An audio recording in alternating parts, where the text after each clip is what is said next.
woman came to me and she said, "Did you bury my baby? The hospital told me you buried my baby." And she's coming to me in my dreams and she's crying and I want to go see her. I took her name, went to the hospital, got to the record and found out that her baby had been cremated. But it gets worse. She points like this and she breaks down, just sobbing. So I pulled down the jar and I opened the jar. There was a fetus in my hand. I pulled out I think 3, and I realized these were all babies. What is my purpose? I don't know what I'm meant to do in life. I do this thing that I teach called Strengths Finder. If I was to ask you, Jafar, when you were the youngest you can remember, what did you used to do, always play with, that you never got tired of playing with? I already got it. You have to open your eyes and pay attention to what God has given. It doesn't start when you're 20. I would say that I'm a death doula. I've helped so many people leave this earth. I'm thinking about final conversations with people that you love the most. The more you love, the more it stings. Are there conversations that you wish you had? No, I'm good at that. But grief is grief. It's been a struggle, especially with the last one. He said, "I need my sister." I ran to the hospital. He said, "It's time." He said, "I'm not going to be here tomorrow." I said, "Okay, let's get you ready, Habibi. Whatever you need." What is it about our society that makes you think that we've missed the boat? This isn't something I've spoken about publicly very much. Welcome aboard Middle East Airlines. والمتوجهة إلى طيران الشرق الأوسط يرحب مدينة القدس العربية. Haji Najah, welcome to Not From Here. Haji, you're probably one of the most requested episodes that I've ever gotten. Really? Anytime I put any type of poll of who do you guys want to see, all I get is Haji Najah Bazzy, Haji Najah Bazzy, Haji Najah Bazzy. Oh, wow. So here you are. The way we start this show off usually is by you introducing yourself in the way that you see yourself. And people know you as a lot of things. You know, the founder of Zaman, CNN hero, a mother. These are all public labels, I want to say. But when you look in the mirror, who is Najah Bazzy? And if you even want to go on a really deeper level, who's Najah Malad? Mm-hmm. Thank you. Thank you for remembering I'm a Malad. Yes, because the beautiful Bazzy family that I belong to, that I married into, I keep teasing them. I'm like, oh, my goodness, had I known my Islamic rights back then, 45 years ago, I would have said, at least hyphenated, Najah Malad Bazzy, but I didn't know that at the time. So hooray for Islam. But when I look in the mirror, I see, a servant. I see a mother, a wife, a daughter, a friend. I don't see any of those public labels at all. 0. I just don't see them. You said servant first before anything else. Why is that? I see myself as a servant before anything else. Who are you serving? Allah subhanahu wa ta'ala and his humanity, the human family. I think that's what we were created to do in our essence. That's the covenant we took with Allah. He said, "Am I not your Lord?" We said, "Yes, you are our Lord. Certainly he is my Lord." And so his commandment is to take care of the people. And it's that simple for me. I'm very abided to the Quranic commands. Not 100% always, but as much as I can be. We're all like that, though. We're all trying to. And I think it's the pursuit of the attempt, not the pursuit of perfection, if that makes sense. Mm-hmm. You were never meant to be perfect. You were meant to try to be. I don't know that perfection's not a word in my vocabulary, because only Allah is perfect. God is only perfect, and we're completely imperfect. I do believe, though, I'm sure you've heard the saying that we are spiritual beings having a human experience, not human beings having a spiritual experience. And so if we see ourselves as spiritual beings having a human experience, in that human experience is a lot of imperfection. That's the beauty of it. The beauty of it is being imperfect, but relating to a Lord that is perfect. And that allows us to be humble. Otherwise, we could be arrogant to think that it's a pursuit of perfection. Absolutely. And every time you think that you're perfect with that at the same level, that ego that you're talking about, even like you have some people, for example, that think they're a very good worshiper of Allah subhanahu wa ta'ala. and that they don't make mistakes. And then when you talk to those people, a lot of the times, you feel like it's not as smooth as a conversation as someone that knows that he makes mistakes and someone that's humble about it. And I think it all plays into our psyche at a certain degree. We're created to make mistakes, right? So we're created to grow in our intellect, grow in our spirituality. That's what life is about. It's about going through those life experiences and understanding it all or taking it all in, whether it's pain, suffering, love, sadness, all of the emotions that God has given us, and then all of the abilities and the capabilities that he's given us. So yeah, I say servant first, inshallah, God willing, that I'm accepted as that servant. And I say that with a little hesitation because I just feel we should do these things, like it's the right thing to do to feed the poor, not extra credit. And I don't know why that would be inspirational, because it's just the right thing to do. So yeah, I see a servant. Next, I would definitely see, my husband may laugh if he was listening to this. He'd say, of course she sees herself as a mother first. But certainly I do, of course. And grandmother now. Bismillah. The notion of it's not an extracurricular to help people. It's kind of our duty to do so. It's what's regular. You see that pattern in multiple things that you did across your life. And I want to ask you, if you could go and pinpoint a moment where you feel like your story really started, where you feel like this version of Najah really came to be, what would that moment in time be? There's many. There isn't a story. There are multiple stories that I'm writing a book, as you know, and I'm trying to talk about those stories in the book.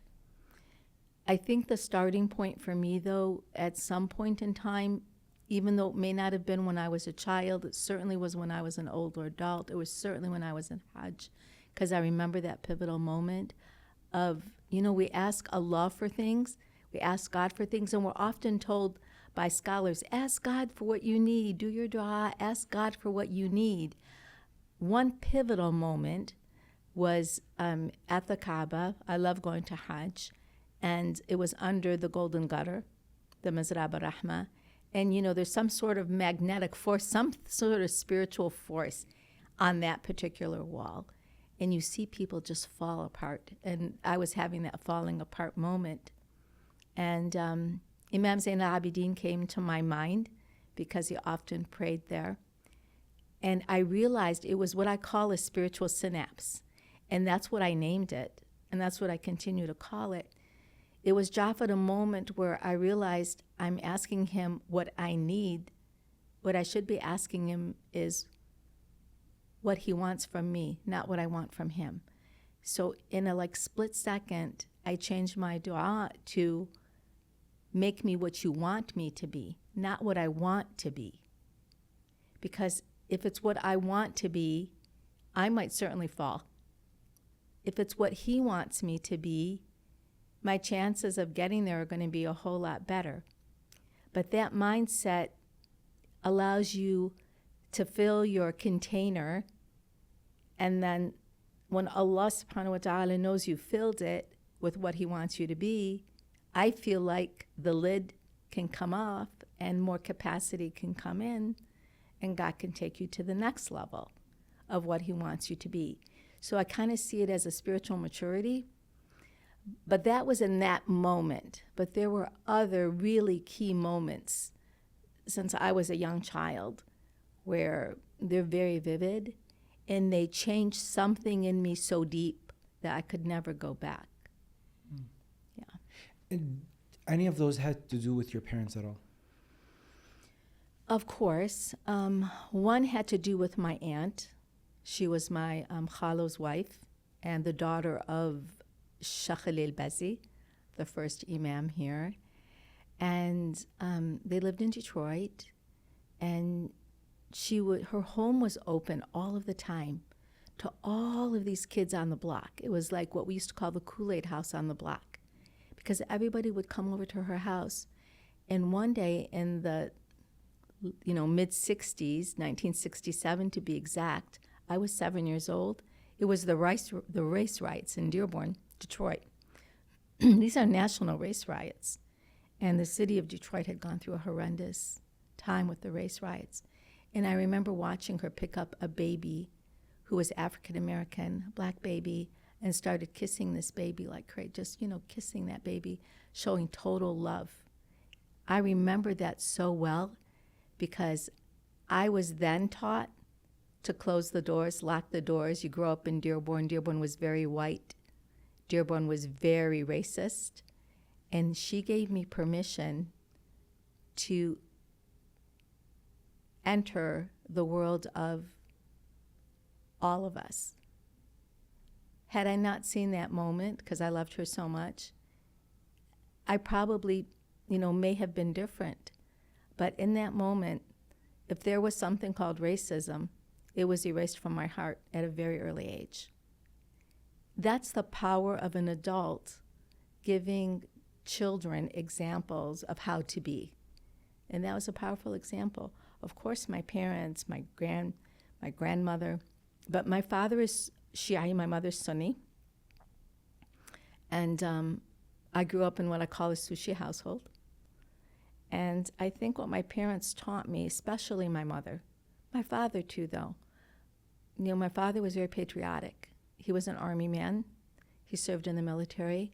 My uncle served in the Marines. We had a lot of family members that served in the United States military, and the flag was a big deal for us. And there was a sense of patriotism that my father and mother brought into our home, respect for this country.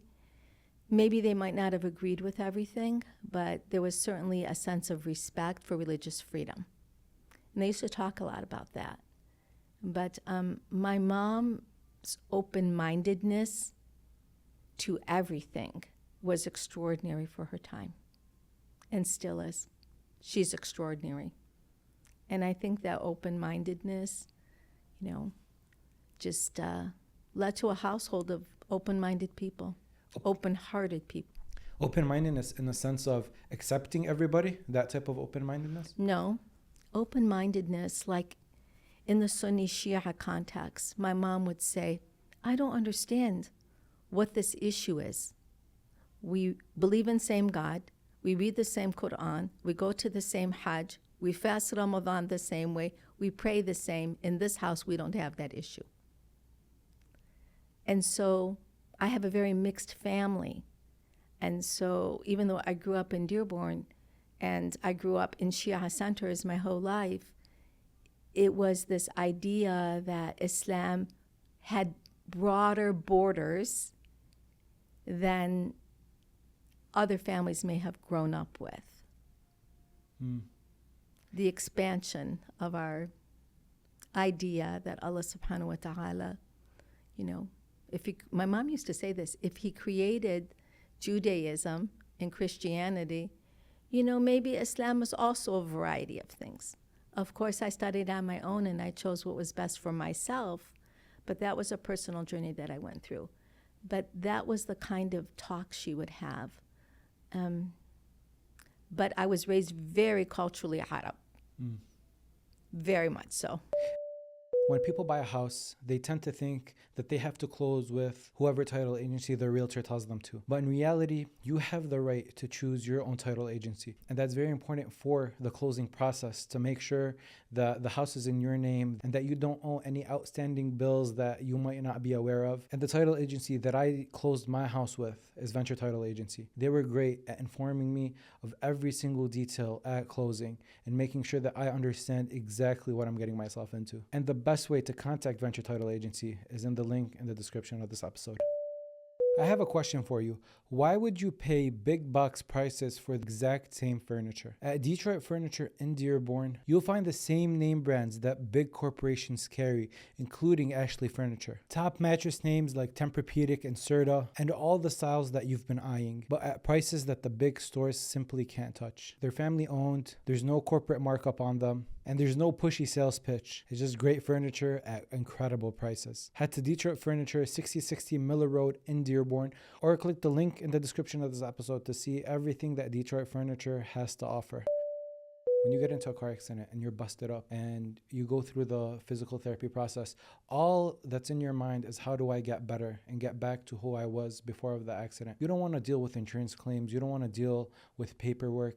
And that's why at Thrive Physical Therapy, they take care of you and make sure that you're at your best while taking care of the insurance claim for you. So if you or someone you know has been in a car accident and needs physical therapy, your insurance covers it, and Thrive Physical Therapy takes care of your insurance claim for you when you do your therapy there. So book your first session with Thrive through the link in the description of this episode. And now, let's get back to the show.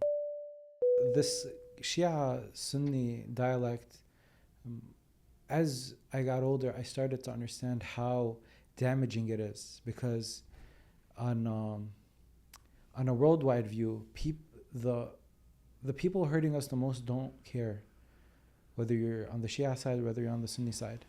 And I was sitting with a scholar in Lebanon a few months ago, and we were talking about this.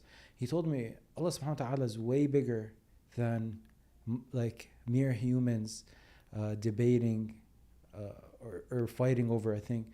Allah subhanahu wa ta'ala, when we say Rahman ar-Rahim, like that encompasses all of us. And that was like a big turning point, and also how I brought about the subject. But in your case, being in a household, the Sushi household, and seeing that moment with your aunt, those were like building blocks to the work that you do, because you can't be in the space that you are if you look at things very black and white. You have to have that visual of we're all the same. We're all part of one community at the end of the day. Well, I think it's Allah's command. You know, He says that we are one family. We are one human family. And Imam Ali says it beautifully, right, in his very famous saying that if you are not my brother in faith, you are my brother in humanity. But Allah's rahmah encompasses more than our human family. It encompasses every particle in the universe. And so it's not for me, it's for me to decide what my theology is going to be. But it's not for me personally, I'm saying this personally, for me to judge a theology of others, especially Muslims. I have to get myself to heaven and my children. That's my responsibility. How other people get there is their responsibility. How did your family get to America? Because your family has been here for a very long time. Yeah, over 135 years. One of the first families, One I of the believe. very first families. Amazing. What's that story of them coming here? My grandfather, actually, my Jijo, immigrated in 1885 from Lebanon, from Tibnin, the south. And so he was first to arrive. Their story is so beautiful and so cute, because my Jijo came, and then, you know, back then, Jafet, this is how amazing and how much strength these people have and had. They would come here. Imagine these women coming in these boats, you know, across oceans, God only knows how many days. And they would come here, you know, they would stay here a couple of years. They had some of their children here. They would go back, take these little children, raise them there, bring these children back. The children would come as adults. So that was my father's story. He was born here in the United States. He went back to Lebanon, was raised there. He came back here through Palestine at 14 years of age. He never went back. Mama was born here at Henry Ford Hospital here in Detroit. Was only 3 years old. And she was here till she was like 3.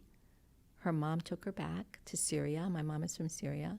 She was raised in Syria in front of this amazing castle in a Christian Muslim village, which is another story about Mom. And then she came back here when she was 15. So When she was 50, 15. 15. So what happened was, the way they fell in love was my mother's family owned the house, and my father's family was coming back a second or third time, I can't remember, and they needed a place to live, and so it was a 2-family flat. My father's family rented the upstairs. Saw my mother, typical Arab girl. We say, I'm tinshud, the clothes, the laundry, hanging them on the line. He fell head over heels in love with her. And they struggled to get married because of the Sunni-Shia issue, but they overcame that, and theirs was quite the love story. Wow. So, yeah. And I always say that if you want a good household, when a man, loves the mother as much as my father loved my mother and showed it and expressed it, the kids grow up with a very strong sense of stability. Why do you say that? Because, he was very firm about his love for her. She was the queen, and it was that simple. She was the queen. We would listen. We would obey the queen. And, she was loving and tough at the same time. And they both agreed on the way that they would raise us. He was calm and quiet and the one who would listen, and Mom was more the disciplinary. And they never separated that. So we knew as children, we were 6 kids, that this is the way it was going to be. If you want to negotiate a deal, you do it with Baba and stay out of trouble with Mom. And I just feel like as a woman, when you are raised with a father that shows your mother that kind of love, as a woman, as a girl growing up, that's stability. That's what you look for in a spouse. And I certainly did. Do you think we've lost that? Absolutely, Jafar. We've lost that. Although we think of the older generation as these strict guys or strict men that didn't show love at all. And we kind of emulate that in our own relationships because we think that's how a man should be. You tell her what to do and leave the house or whatever the case may be. Mm-hmm. Yeah, their love was quite different. And he loved his girls, and we knew that. And I think that sense of, womanhood, childhood, whether you're a male or a female, this might sound a little old-fashioned, I'm going to say it. I think boys get their sense of self from their moms, and girls get it from their dads early on. And I think that that's a real thing. I really do. And of course, those relationships evolve. And then as a young man is growing, he learns more from his father or needs his father more in different ways. But I think a mom's love to her children is paramount. And I think the way she sees her son helps him to grow to be a man. And I think the way that a father deals with his daughter helps her to be, a woman and a great wife and a good mother. I attribute everything that I have or do to them because they are wonderful. It's not as though it was, a cherry pie household.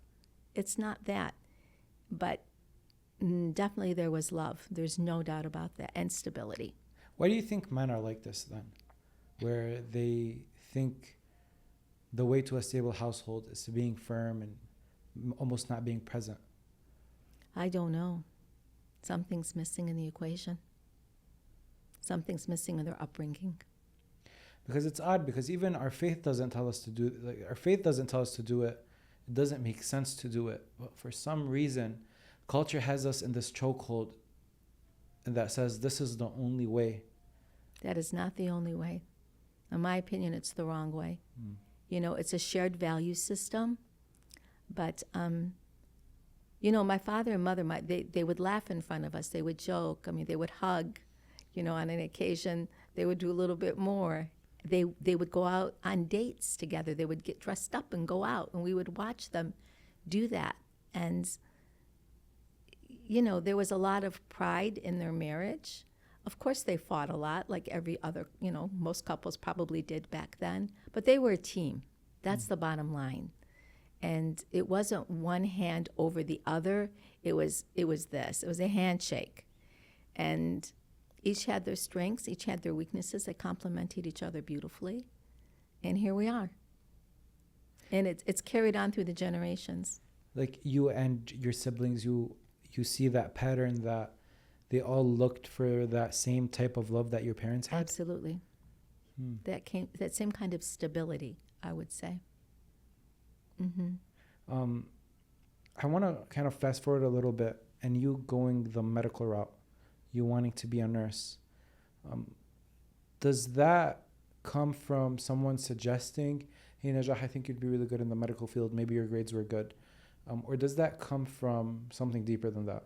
Yeah, much deeper than that. I never wanted to be a nurse. I wanted to be a doctor. Okay. Very much so. I have a very clinical brain. I thank God for that clinical brain all of the time. It's a joke in our family household, and even in the broader family, because prior to this next generation becoming physicians, almost everyone called me for medical advice. But innately, I understand medicine. But I have a brother that could not walk, Allah yarhamu, and so I grew up with a brother that had muscular dystrophy. He could never move, never moved, not a day in his life. And, you know, we grew up taking care of him. So what that means is by the time you're 5 or 6 years old, you're moving his foot, you're moving his arm, you're giving him something, you're helping him, but by the time you're like 12 or 13, you're grooming him. By the time you're 15, you're taking care of his basic human needs. You're showering him, your bathroom, you're brushing his teeth, you're cleaning his ears, you're brushing his hair, you're getting him ready for school, you're doing everything. He can't move at all? Zero. Can he speak? He could speak, and he was brilliant. Okay. So growing up with that, it seemed natural to me to be in medicine, but the culture of my day did not allow Arab girls to go to school. They were lucky if they finished high school. Even here in America? Well, I grew up in the south end of Dearborn, so I'm not sure if that's what we call here in America, right? So in the south end of Dearborn, well, I'm a South Ender. That's a very special title. For anyone listening to your show that's grown up in the South End, we have a very special pride about ourselves. We say South Ender, always a South Ender. It was a tough place to grow up because our families were fierce. But In what talk sense? about a community, there's nothing like it. Fierce about their kids, fierce about their reputations, fierce about their girls, fierce about their households. These women were warriors, literally. Like if people could be like them and have the fortitude they had, this community would be incredible. We stand on their shoulders. So most of my family members, you know, by 16 were engaged. Some finished high school and then immediately got married. Some did not finish high school. So here I come along, you know. I couldn't quite go along with Mom's system. Mom's system was, you're 19, you're a young man, ship you to Syria, you get married, or to Lebanon. You go someplace, find a girl from over there, and you get married. And so that was the system. So my brother got married young at 19, my eldest brother. My sister got married at 18, right after high school, from Syria. Sammy, of course, Allah yarhamu, did not get married, and that was my turn. Just didn't work for me. So I wanted to go to medical school. It was unheard of. No way, no how. My father would have agreed, but the queen put her foot down and said no. So my mom was afraid that if I went to Wayne State, I would be murdered, because back then Detroit was called the murder capital of the nation, and she wasn't going to have it. So I went to what do you call those? One of those medical assisting schools, like a 6-month program, and I mean that for me was like nothing.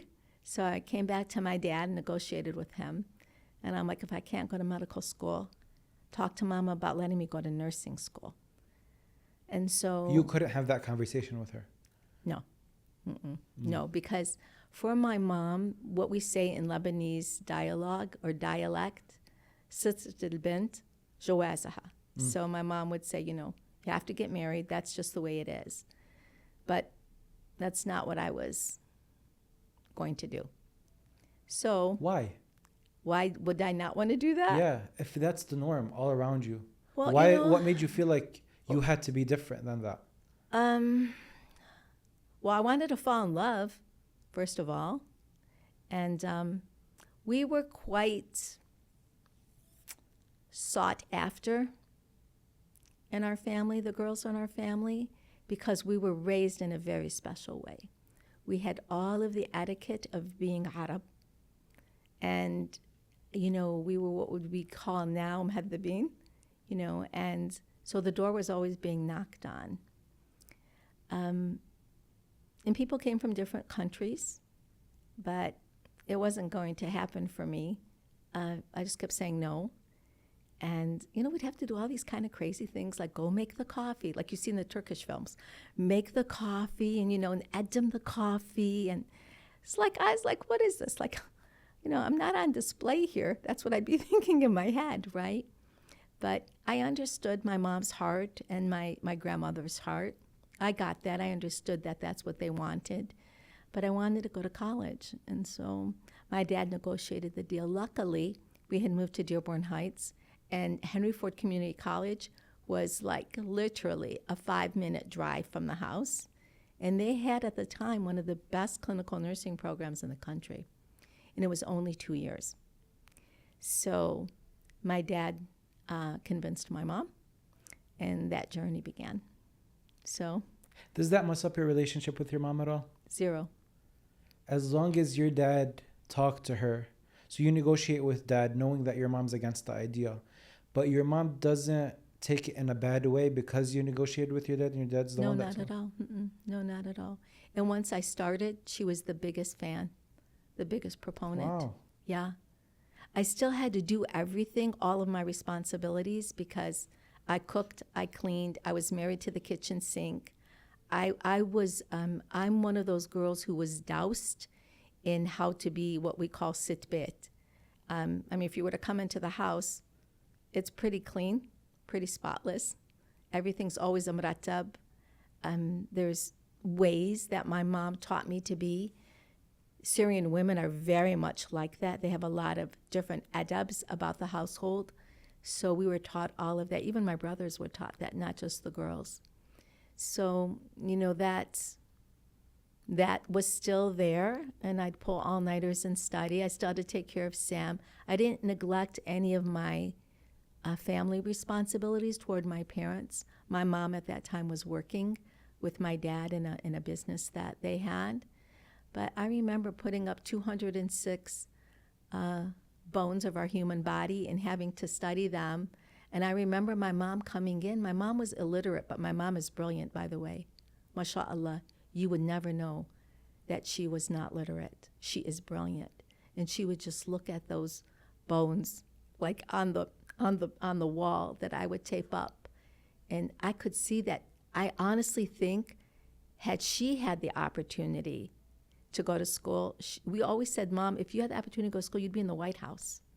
That's how brilliant she is. But I think what she saw was the opportunity that she could not have. And then she was fully, fully supportive. They tend to be like that. When they don't go to school, they tend to be very brilliant at everything else. They tend to be very attentive, a lot of attention to detail. Yeah, mashallah. Jafar, I swear to goodness, if you ever wanted to do the best interview of your show, it's her. Would she be willing to do it? 94 years old, she probably would. She always says, Najah, put me on TV. I would love to. She has so much to say about this country, about growing up here, about U.S. policy, about presidents, about voting, about the role of women, about how to raise your children. She is by far, Mom is, what do you call that? She is a package deal. MashaAllah, MashaAllah, MashaAllah. I know I'm bragging a lot about my mom because she deserves it. She's incredible. Look, there's specific people that built the diaspora community from within their homes, and they produced very remarkable people. And those are the stories that really need to be shared. You know, like I don't blame you for talking about your mom in such a way, because in a way you really understand and can grasp the ripple effect that she had on the entire community, maybe. She really did. And not only that, I'm watching her have it on the entire family. Just yesterday, we were all together for dinner, many of my siblings, not all of us, but some of the siblings. And, you know, everybody just dropped what they were doing. We all we sat in the family room like little kids, and Mom was just monologuing. You know, we're all just like listening to her because she's very captivating that way. By the way, I'm not the only person who feels this way about her. Anyone who meets her feels the same way about her. She's very captivating, mashallah.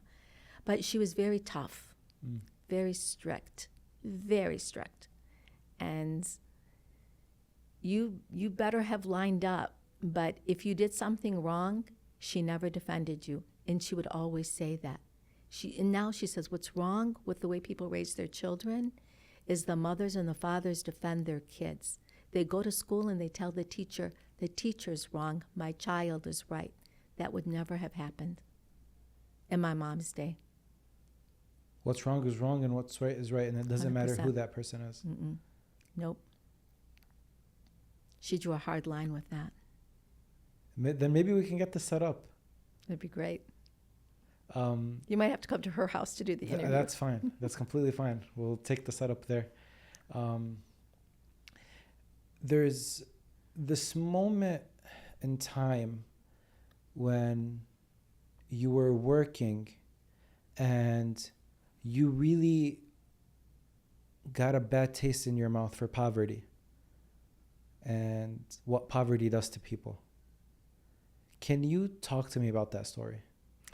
Yeah, it's a well-known story, well documented in Zaman. But, you know, the thing about it is we grew up in poverty.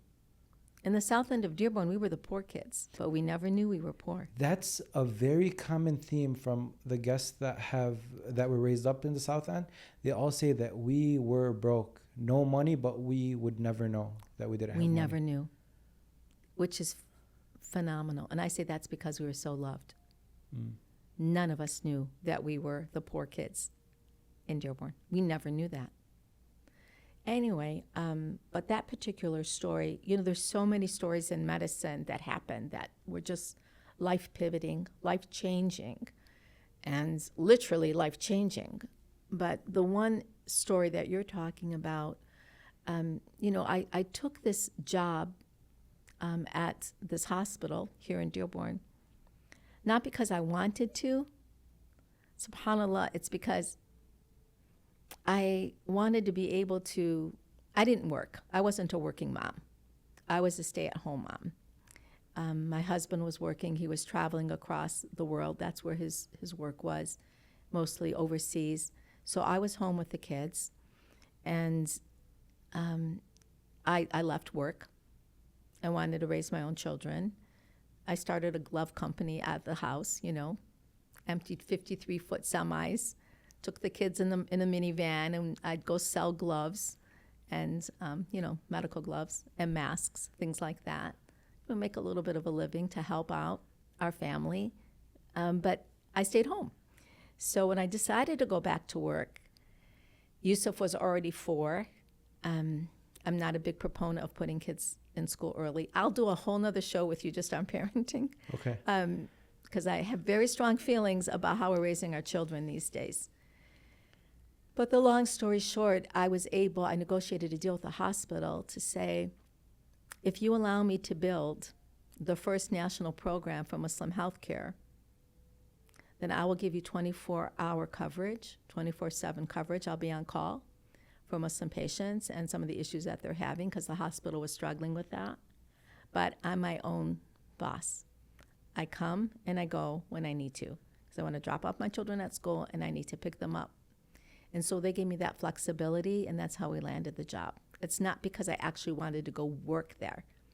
It was some of the goals that I had for my personal life and my professional life. By this time, I had gotten a bachelor's degree in nursing. I went to school when the kids were going to school. It was fun. Backpack their backpacks. My 8 papers on the refrigerator, theirs. We'd study together. It was just such a blast. It was wonderful. With 4 kids. So, you can do these things. But anyway, this story in particular, I became what's called a clinical transcultural nurse. At that time, there were only 33 in the world. None were clinical. They were just transcultural nurses. Those are nurses who graduated with a bachelor's or more and taken an area of study where you learn a model of approach. It's a transcultural model that helps you cross cultural barriers and deliver healthcare. And it was designed so that nurses could go somewhere in the world, anywhere in the world, and work in any village to deliver healthcare. Well, I said to myself, the village is here in Detroit. Why do I got to go around the world? Everyone lives here, and people come from all around the world. Right. So I decided to design the model here. That's how that all happened. Well, that was when the Iraqi refugees were coming to the United States in big numbers, and Dearborn was receiving a lot of them. And they, had a lot of struggles when they first arrived here. We're not seeing these struggles now because, they're having first and second generation children. But the first ones to arrive who came from the Gulf War, who lost everything and lived under such difficult situations and in refugee camps, they arrived and many of them were very ill. Many of them had cancers that were not describable. They had anomalies. Their babies were being born with strange anomalies. It was a difficult time for them. There was a lot of loss. And that is the story. I was taking care of an Iraqi family. And by the way, I was no longer a bedside nurse. I wasn't doing shifts.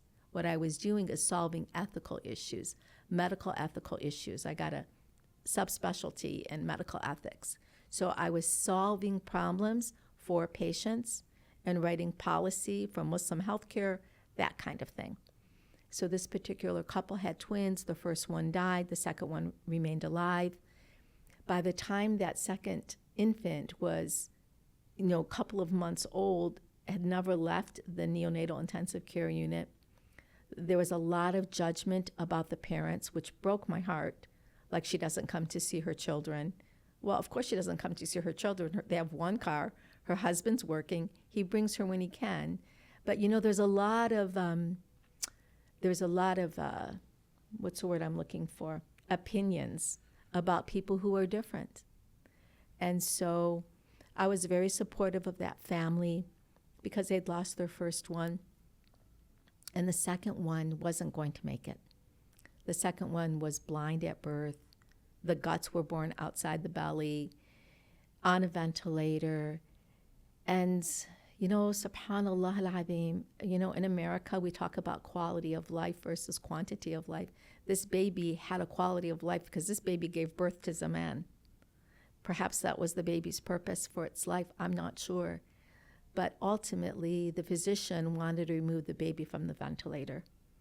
And this family, their taqlid was of Sayyidi Sistani, and they could not remove that ventilator.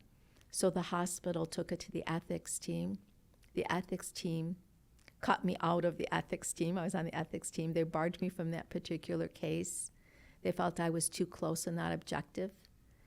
And the hospital had every right to remove the ventilator, even by state law.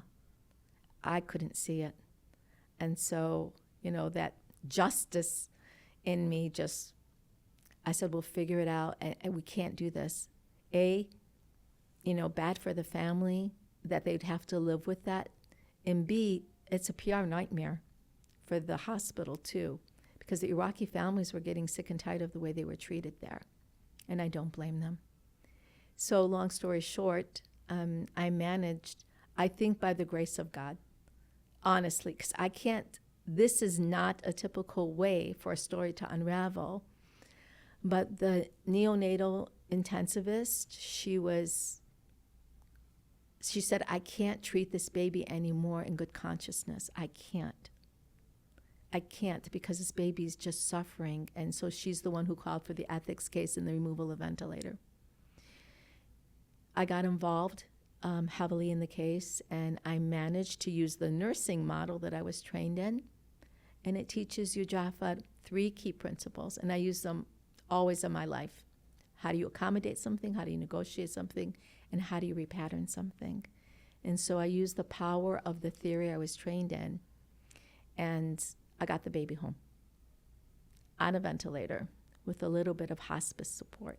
And hospice does not support vented babies. How were you able to do that? I called a friend of mine, and she was the director of hospice. I explained the situation. I said, baby's not going to make it long. I need a couple days of hospice support because that's the only way I could get the baby home. And she did it. God inspired her. I don't know, because it's not supposed to happen. So I went to visit the family, and that's how the story begins, and the house was empty. I thought they were moving in. They weren't moving in. That's all they had. They were the dignity in their eyes till this moment makes me cry. It was so powerful. Just complete dignity. What do you mean by dignity? You could see it in their eyes. Just, they were so grateful. And I'm looking around, again, thinking that they had moved in. Were moving in because there was nothing in the house. But I had to see the baby formula because I was there on behalf of the hospital. And they had the baby formula in a white styrofoam cooler with some ice on it. And that's how the formula was. It's in a very powerful video on the Zaman website right now because we finally told the Zaman story. And then when I wanted to see the baby was presented to me in a laundry basket. I went into the room. The baby was in a white round laundry basket. And there, I could remember there was these white towels, and they were all folded nicely, but I remember the tags on them. So I remember thinking those are new towels for a split second. And the baby was lying on top of the towels on the ventilator with the tube feeding. And the parents were just so calm and so full of grace and so patient. I was in shock. I honestly thought to myself, did we do the right thing? Yeah, my brain flipped to, what are they doing? And then it flipped back to, I realized, I don't know how long it took me to realize, I can't remember. This all happened so fast, that they built a crib for the baby and nobody else had anything. That was their crib. That was their crib. So, I'm in my white nursing coat. I got my stethoscope around my neck. There's these positions of power that we take or influence, even in the way we dress. And, I made sure everything was okay. I told them, I promised them I would bury the baby. And, I left. I got to the front porch. The house is like here in Dearborn. And sometimes when I'm here, I just go drive past it. And I just cried. And I made my way to my minivan, and I called my mom. I'm like, Mom, you will not believe what I just saw. My mom was moving. So I told her, my mom has always been a humanitarian. It's probably where I get it from. And she told me, come, take whatever you want. We're moving. Your father's buying me new things anyway, which is true. And so I went. I rented a U-Haul, and myself and my 4 kids, we went and we just picked everything up from my mom. I completely outfitted that house within 24 hours. Furniture, beds, mattresses, silverware, pots, pans, everything you could imagine a house needed. Maybe a little more than 24 hours, but within a day or so. And then the baby died like that 3rd or 4th day. And so then we proceeded to bury the baby. Why was it an important promise for you to tell them, I promise you I'll get the baby buried? What happened, this isn't something I've spoken about publicly very much. What was happening to the Iraqi refugees, which broke my heart in pieces. One day, I was at the Joy Road Mosque, and it was Ashura. And a woman came to me and she said, "Are you Najah Bazzy?" And I said, "Yes." I had a youth group, I people knew who I was. I said, "Yes." And she said to me, "Did you bury my baby?" I said to her in Arabic, I said, "I don't understand." She said, "The hospital told me you buried my baby. And she's coming to me in my dreams. And she's crying. And I want to go see her." I said, "Give me your name. I did not bury your baby, but let me find out who did." I took her name, went to the hospital, got to the record, and found out that her baby had been cremated. I was out of my mind. You can imagine, out of my mind. I was furious.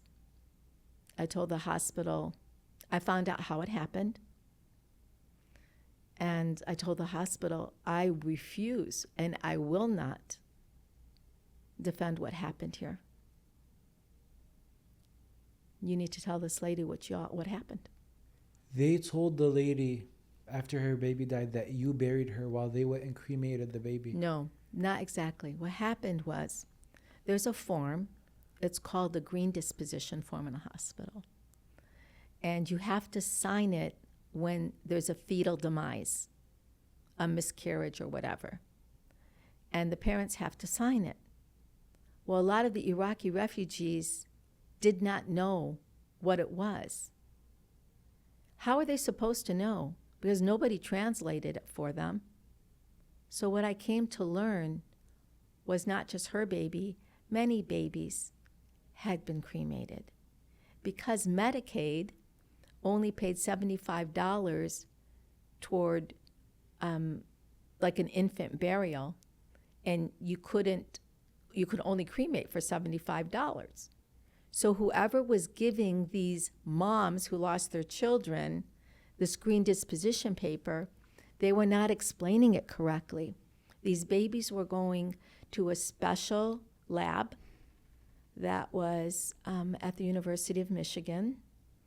And that particular lab was a research lab on infants that infant demises. It was a pathology lab. And then those babies become a ward of the state. Well, every 6 months, these babies, whomever they were, collected from wherever they were, would be then collectively, ceremonially cremated. So when I found out this was happening, I, of course, called for a major league meeting at the highest level of authority, got to the bottom of it, had the forms translated, started a translation department with medically trained translators so that people who spoke any language, not just Muslims, but who did not speak English, would know what they were signing and, change policy. I one time chased a hearse on the way to Ann Arbor and recaptured a baby because the same thing happened. So that led to infant burial for me. And I started a program where I was burying babies because I didn't want these babies to get cremated. It was devastating. Her baby coming to her in her dreams is a very unsettling. Oh my goodness. It's a very I unsettling. can't remember to if her name was Fatima or the baby's name was Fatima. But these moments, like the baby on the ventilator and this situation with this mom, I can't turn away from these things. I cannot, I will not. Who would I be if I were to turn away from these things? I couldn't do it. You have to fix things. Did you end up ever going to that lab and seeing those babies that they did research on? No, but it gets worse. While I started burying these babies, I just would ask the doctors, like, "Dr. So-and-so, I need $500. Can you help me bury this baby?" Of course. No one said no. But then the story gets worse, and I'm teaching at another hospital about care of the Muslim mother. Because there were a lot of problems. like just, misconceptions, like nurses saying, why does the grandmother have to stay? That mother needs to get up and get out of her bed. Why does that grandmother try to spoil her daughter so much? Like these kinds of things drive me crazy. Because I'd say, very politely, in our culture, a mother's a mother, no matter how old her daughter is. That is the responsibility of a mother. My mother would take care of me the same way. I would take care of my daughter the same way. Like there's no 18 and you're cut off, right? That's not who we are. So they had a hard time understanding this interdependence of our family relationships that make us who we are.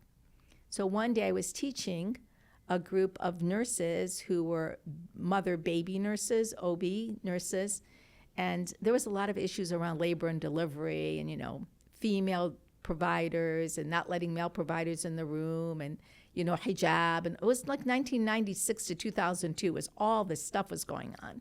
And I was mitigating all of these risks for our community. And I was teaching that day, having this class, and there was a woman, a nurse, who put the class together. She was Christian. She had a cross. That's how I remember. Her name was Teresa. And she was in the back room. And although she was a nurse educator and she set up the in-service, she was crying as I was talking. And you were just teaching the class? I was just teaching about why we do the things we do and what happens with Muslim babies when we die, and what does end of life look like. And, ensoulment is at 4 months, and we have to bury every fetus after, 4 months, 16 weeks, and so on and so forth. I was teaching all of that, postpartum, all this stuff. And at the end, she's like, Najah, I need you. You have to come with me. I said, okay, because she was crying. So everybody left the room, and I just hung out with her, and she didn't say a word to me. She's like, follow me. So I followed her. Wallahi, Jafat, I swear to you, it was like a movie. When I think about it, it's almost like it's a film, like something that I'm watching in a theater. I will go down the elevator. We go into the basement of the hospital. One door opens, the next door opens. She takes me into this empty pathology lab. And she points like this, and she breaks down just sobbing. And I'm like, what's wrong? And What's she's she just pointing at? pointing. All these brown jugs. And they all have this green disposition paper on them. Like 2 shelves full of them, brown jugs like this. And I said to her, is there something in there? She couldn't even emotionally control herself. She was heaved over like this, and she was sobbing. Now, mind you, she's Christian. She was probably Catholic, but I don't know that for sure. And for a person like her, this must have been an extremely emotional issue. So I said, do you want me to pull that down? So I pulled down the jar, and I can't remember if I got the glove or she gave me the glove. I can't remember that piece, but I know I had gloves on my hand. And I opened the jar, and there was a fetus in my hand. And then I look in the jar, and there's another fetus. And I look in the jar. I pulled out, I think 3. In one jar? Mm-hmm. Like in a tub. Jars and tubs. And I realized these were all babies. Couple hundred, like 200. I don't know the exact number, but something like that. I wrote a big article about it in our youth newspaper, in our magazine, the YMA, back at the time, called Babies Stored in Jars and Tubs. I still have the article. So, of course, another moment in time. What do you do? So again, I assemble the highest authority of the hospital. I meet with them. I'm like, do you know what's downstairs? They had no idea. I said, there are all these fetuses stored in these jars, in these tubs, and they're all in formaldehyde. They were from 1995. This was 2002, 1995, 1996, 1997. Formaldehyde. They had not, that green disposition paper I told you about had not been signed. So without it being signed, you can't do anything with those body parts. Like even at Wayne County Morgue right now, there's people there who are still there for a long time because no one has claimed them. So you can't do anything with it. But what does the formaldehyde do? It preserves. Okay, it's a preservative. So again, a moment in time. So I asked them what we should do, because that's a PR nightmare for the hospital, and God knows who are these babies. So There's no way to track it. Long story short, I went through the list. There was one baby whose name was Ahmed. So I asked if I could bury Ahmed. They said yes. I buried Ahmed. All the rest got cremated. I could not live with myself. It was so hard for me. So it's just so crazy. And I'm like, how could this be happening? So I started Plots for Tots, which is a second program. So we started the program with the baby. We called that Beit Zahra, and that's another story that I named that from an Iraqi man that was dying in the hospital. I'll tell you that story in a minute. And then there was the story with this and the other mother who told me. So I called it Plots for Tots, and I just started a program of infant burial. That's how that happened. So I'm like, not on my watch. This is not going to happen on my watch. I was teaching another class at Henry Ford Community College. They brought me back because, they wanted me to speak to the power of nursing in the world and how we could change the world and so on and so forth.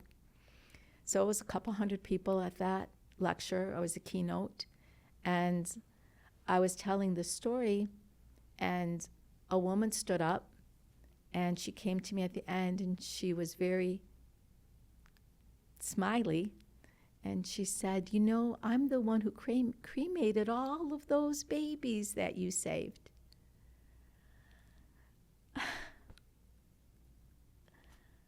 I was like your expression on your face right now. I think I was expressionless. I was numb. Why was she smiling about it? Because I think she thought she did a good thing. In her mind, she did. Because they're not in jars and tubs anymore. Coming face to face with her was hard for me. I can still see her face as I'm talking to you. I'm not blaming her. That was her job. She worked for a funeral home. And they had a crematory, and they had a ceremony to memorialize these babies. For non-Muslims, this is a beautiful thing to do. But for us as Muslims, this is like, oh my God, right? It just... Very disrespectful to the It's the just, body. It's a sin against whatever. I was going to say it's a sin against God in many ways because, anyway, so that started the second program. So you asked me about these moments. There's a lot of moments. Hajia, how do you process your emotions in that moment? Because as you're saying the story right now, I got goosebumps. I felt my stomach turn, and you're telling me a story that happened over 20 years ago. In the moment, being with Teresa, walking, like holding the fetus in your hand, at first, what did you think she wanted you for? Because she was acting weird. She wasn't talking. I had no idea what she wanted me for, none whatsoever. But I've been washing the dead since I was 15. Okay. So the death and dying process is a very natural part of my life. It's not anything unusual for me. At 15, you started washing dead bodies? Yes.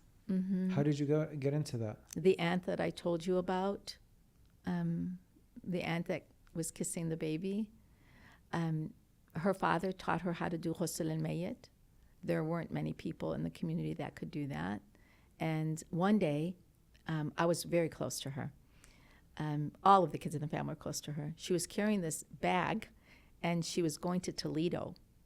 And I asked her name was Karimi. I said, Auntie, where are you going? She's like, I'm going to Toledo to wash a body. And I said, what do you mean wash a body? She said, I'm going to wash a dead body. And Najah, I'm going to teach you how to do it because you're going to wash me one day.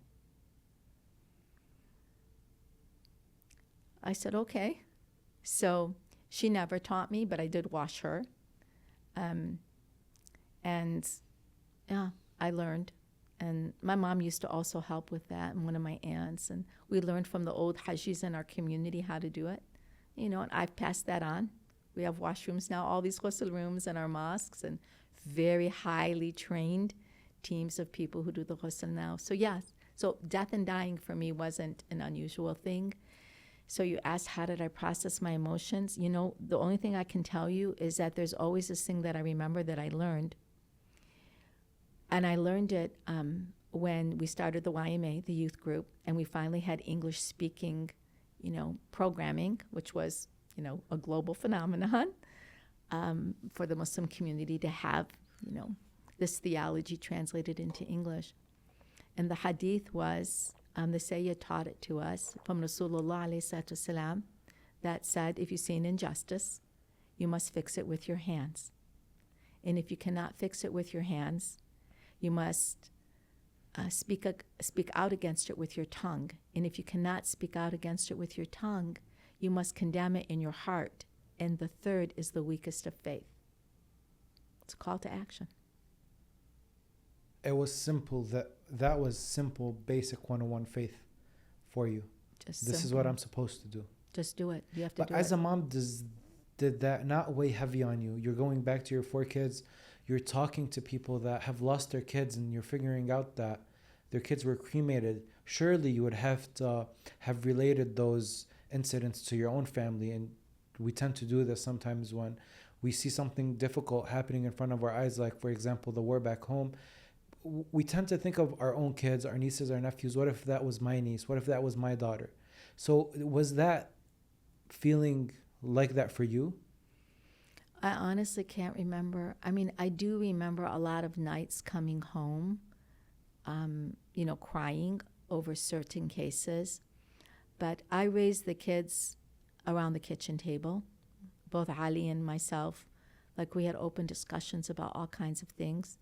He taught them a lot about business and life and maturity and money responsibility and how to solve problems. And I was teaching them about this stuff. And so the kids have grown up with me in these situations as well. But it's a call to action. But the thing about it is if it were you and you were in the same situations that I was in, or anybody listening to this podcast, I'd find it really hard to believe that you also would not have done the same thing. You would have. And that's why I say this isn't extra credit. It's not even inspirational. It's not even aspirational. It's just responsible. You know what is inspirational about that? Is having that mentality of seeking being a servant.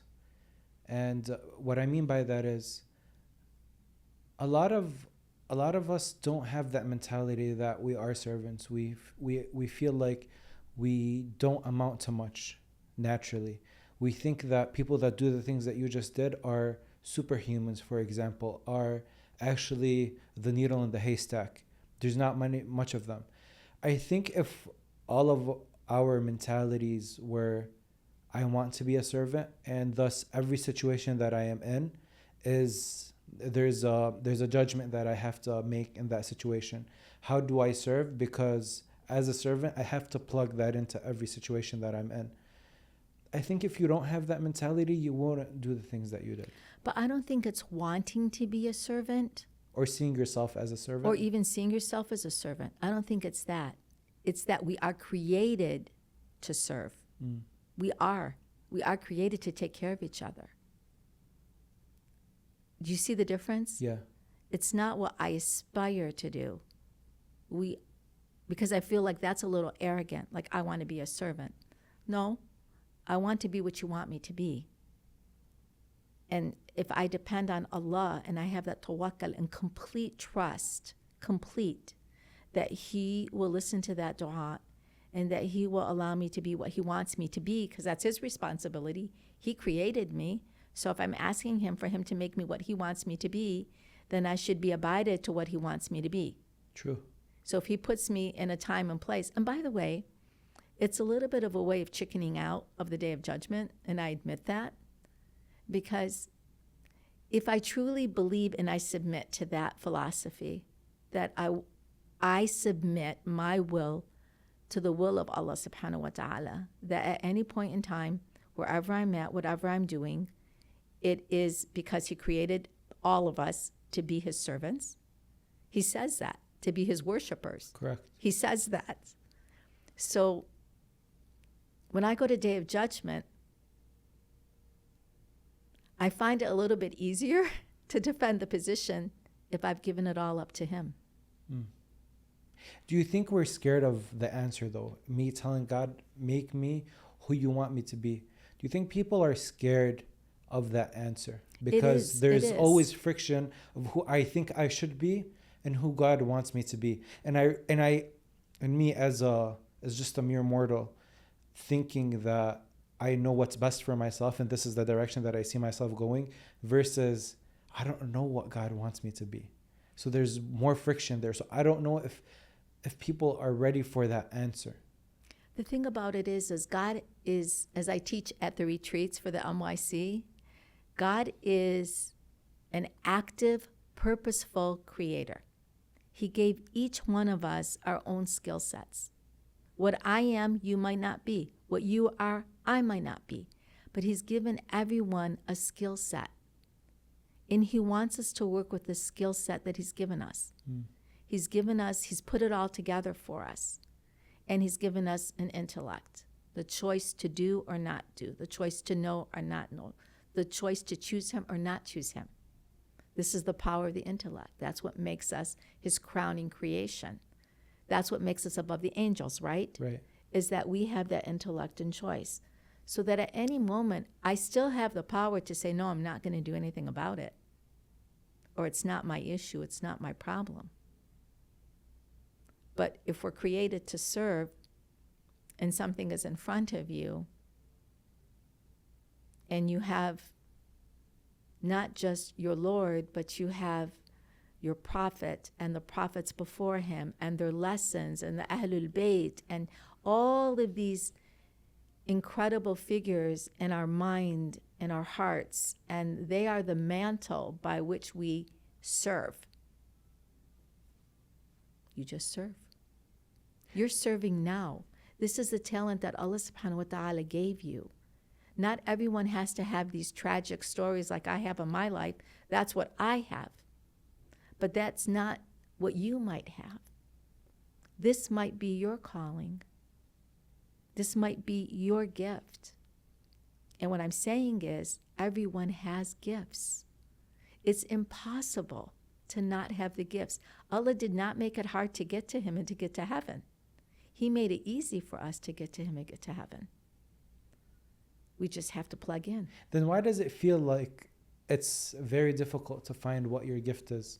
So I think I see it within the people around me, my age group. This is a conversation that is going on all the time. What is my purpose? I don't know what I'm meant to do in life. Right. You know, like it comes up a lot. And I want to know, why is it difficult to get to that decision of, oh, I think I'm good at this? You know, at the retreats, again, at the youth retreats, I do this leadership training. I'm really big in leadership. I love leadership. I love teaching it. I love training for it. I love reading leadership books. I love everything about it. And I do this thing that I teach called Strengths Finder. And it's a book. I came across it, DTW, at the airport. And I found out that it's a well-researched, well-studied personality test. And it unleashes, it's a Gallup poll. It's unleashed, a Gallup study. It's unleashed 30 years of longitudinal study on leaders in the world. And it segments your natural DNA talents, natural.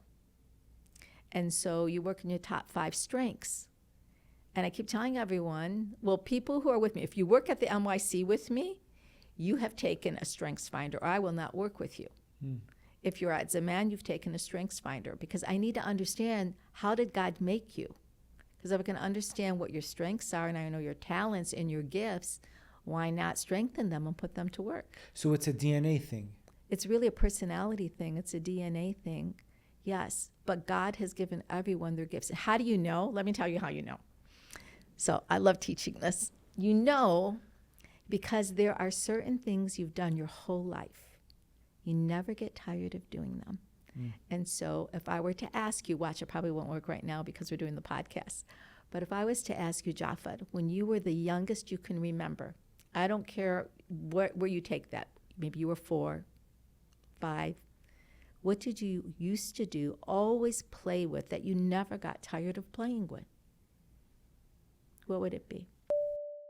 You're going to see during this episode that Hajj Najah spoke of a time where she had to go church to church, talk about Muslims and make sure that people understood what Islam is, because in that time, civil rights for Muslims was a very big deal. Muslims were being judged just for being Muslim.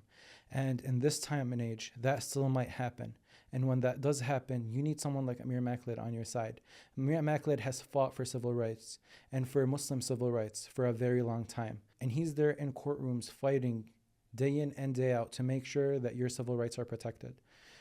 And all you have to do is have this number memorized, 313-788-8888. And Amir Maklid will be there fighting for you just as he's done before. I'm going to tell you one of the very personal reasons that I love going to Detroit Perk is talking to the ownership and seeing how much detail they put in their product and see how they're obsessed with making their cup of coffee the most consistent and best tasting cup of coffee there is just something that I gravitated naturally towards. I love when a brand doesn't slack and is good one day and bad the other day. They taste consistently the same, and that's why I always choose to get my coffee from there. So if you don't know where to grab your coffee this week, there's one place to go, and that's Detroit Perk. And now let's get back to the show. The youngest I've ever, I can go back and remember, I don't know, the toys in the basement. What were they? Yeah, that's difficult to remember. I'm not sure. Well, how about when you were 7 or 8?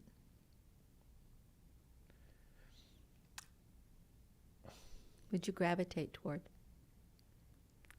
Pokemon and Yu-Gi-Oh cards, probably. What'd you do with the cards? Verse my friends with them. Each card had strength, and you would collect the best cards and duel. Yeah. Okay. Fast forward. I already got it. But fast forward, just stay with me. Now let's say you're 14, 15, 16. What were you doing? Video games. What kind? Sports. What kind of sports? Soccer and basketball. Do you play soccer? A little bit. Basketball? A little bit. Okay. Did you take a certain position as, I don't know how video games work, but could you sign yourself a certain position? Let's say it was soccer. It's teams versus each other. Okay. So I pick a team, they pick a team, and we see who scores more. Okay. Is there anything else that you love to do that you never get tired of doing? You never fatigue from it. You can just keep coming back to it and you enjoy it. Now, it's probably this. Okay. This, when you first started and I asked you, you told me that go back to the cards and say exactly what you said just a minute ago about the cards. And I said to you, what did you do with those cards? Repeat that. I said I duel with my friends. We would verse each other. And pick the best cards, the strongest cards, and collect them. And What else? collect them. You said something about stories. Stories? You said collect them and? See each one of their strengths. You said that.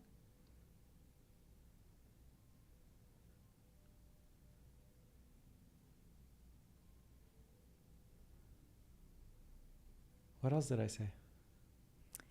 What you're doing now is collecting stories and strength. You're still doing that. You're doing it through your podcast. That talent never leaves. It just evolves. Interesting. So if you can identify it early, I did it for myself. I asked Mama. I said, Mama, even though we were poor, we didn't have anything, the good fellows used to knock on the door to give us Christmas gifts to all the kids in the South End. I asked her, Mama, what did I used to play with? Because I remember. And I just wanted to validate. She said, the nursing, the plastic medical kit, that's the only thing you wanted. I didn't play with Barbies. I didn't play with dolls. None of it. I just played with a stethoscope.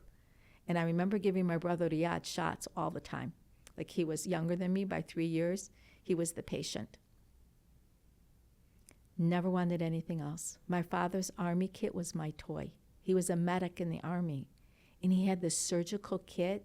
It was green canvas. I can still smell it. And you would open it up, and it had all these surgical instruments in it.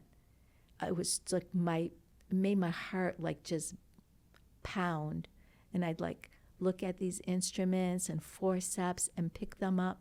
I gravitated towards surgical nursing, open heart. That's what I did when I became a nurse. Those talents never leave. I'm not doing surgery now, but what am I doing? I'm still fixing things. I'm still stitching the world up. I'm still operating. I'm still pumping a heart. So I'm still feeding people. I've always fed people. So we still play those games.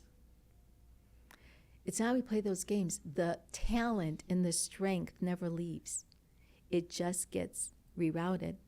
You know, interesting that you mentioned that, because now I'm remembering even at a younger age when we used to play with action figures, I'd see myself always, I wouldn't play unless in my mind I've attached the story to the figure. And then through the story, I would play with them. Give me an example. So you thought you were going to interview me, Jafar. It's not the way it goes. I'll interview So you. let's say we're okay, I have call it a guy, a cat, and a dog, and this is like team number one versus whatever obstacle this character has to overcome. This character always has to have a story. So I would say, for example, like his family is in danger, or he left his kids and went and fought for them and conquered whatever story the 7-year-old created back then. But there was always a story to the main character, that he was trying to overcome something. So you gravitated towards stories. You're still telling stories. Did you read a lot as a child? Not really. More after as I got older, I read more. Yeah. So that's where that comes from. So my point is, Allah subhanahu wa ta'ala has given everyone their gifts. Everyone has them. And mine are different than yours, and yours are different than mine by design. That's what makes the world special. I can't do some things that other people can do, right? Some people can't do what I can do. That's fine. That's the beauty of it. And when you raise your children, that's how you raise your children, is you have to really focus on each child's individual talents, and you can see them. By age 1.5, 2, you can see the talents. You really can see them. Do you have to look See out the for them? personality traits, yes. Okay. Yeah. But you have to have time to look out for them. And parents these days don't often have as much time as they need to see the traits and to nurture the traits in their child. Oftentimes because somebody else is raising the child. Yeah. You have to open your eyes and pay attention to what God has given the gift to every human being. It doesn't start when you're 20. Everyone's trying to figure themselves out. People are trying to figure themselves out at 40 and 50 and 60. I'm really struggling. I mean, I hear it and I understand, but I also think a lot of it has to do with the way you're raised and the discipline you're raised with. So I was raised with a very disciplined mother. You take your shoes off before you enter the house. This is how you enter the house. You put your shoes on the shelf. You enter the house, this is the way it is. This is how you wash your hands. This is how you wake up. This is how you meet people. This is how you greet people. This is how you set the table. This is how you wash the dishes. This is how you dry the dishes. This is how you clean the toilet. This is how you wash the bathtub. Everything. Everything was ordered and everything was disciplined. Mm. You know, you don't leave your bedroom without making your bed. Forbidden. Your closet's always clean. You fold your clothes. People don't make their beds anymore. I just read a book called Make Your Bed by this admiral who, the book became a New York best time seller. He gave this University of Texas commencement speech that went viral to 10 million people. The book is in my car. I picked it up because I like to read, not just listen. And it's called Make Your Bed. It was about the discipline of being a Navy SEAL and what he had to go through to be a Navy SEAL and the lessons learned. And he goes through these lessons of leadership for everyone in life. And the first one is make your bed, because it's such a small task. But if you can master making your bed, that small task will allow other tasks throughout your day to work. And even if you fail during the day, you'll come back at night and you'll see that you made your bed.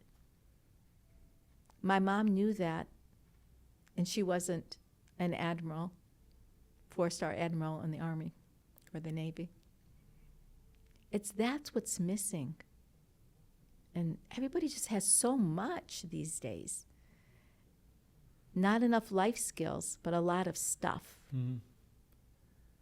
And we're kind of running towards the stuff, leaving the life skills for other people to figure out.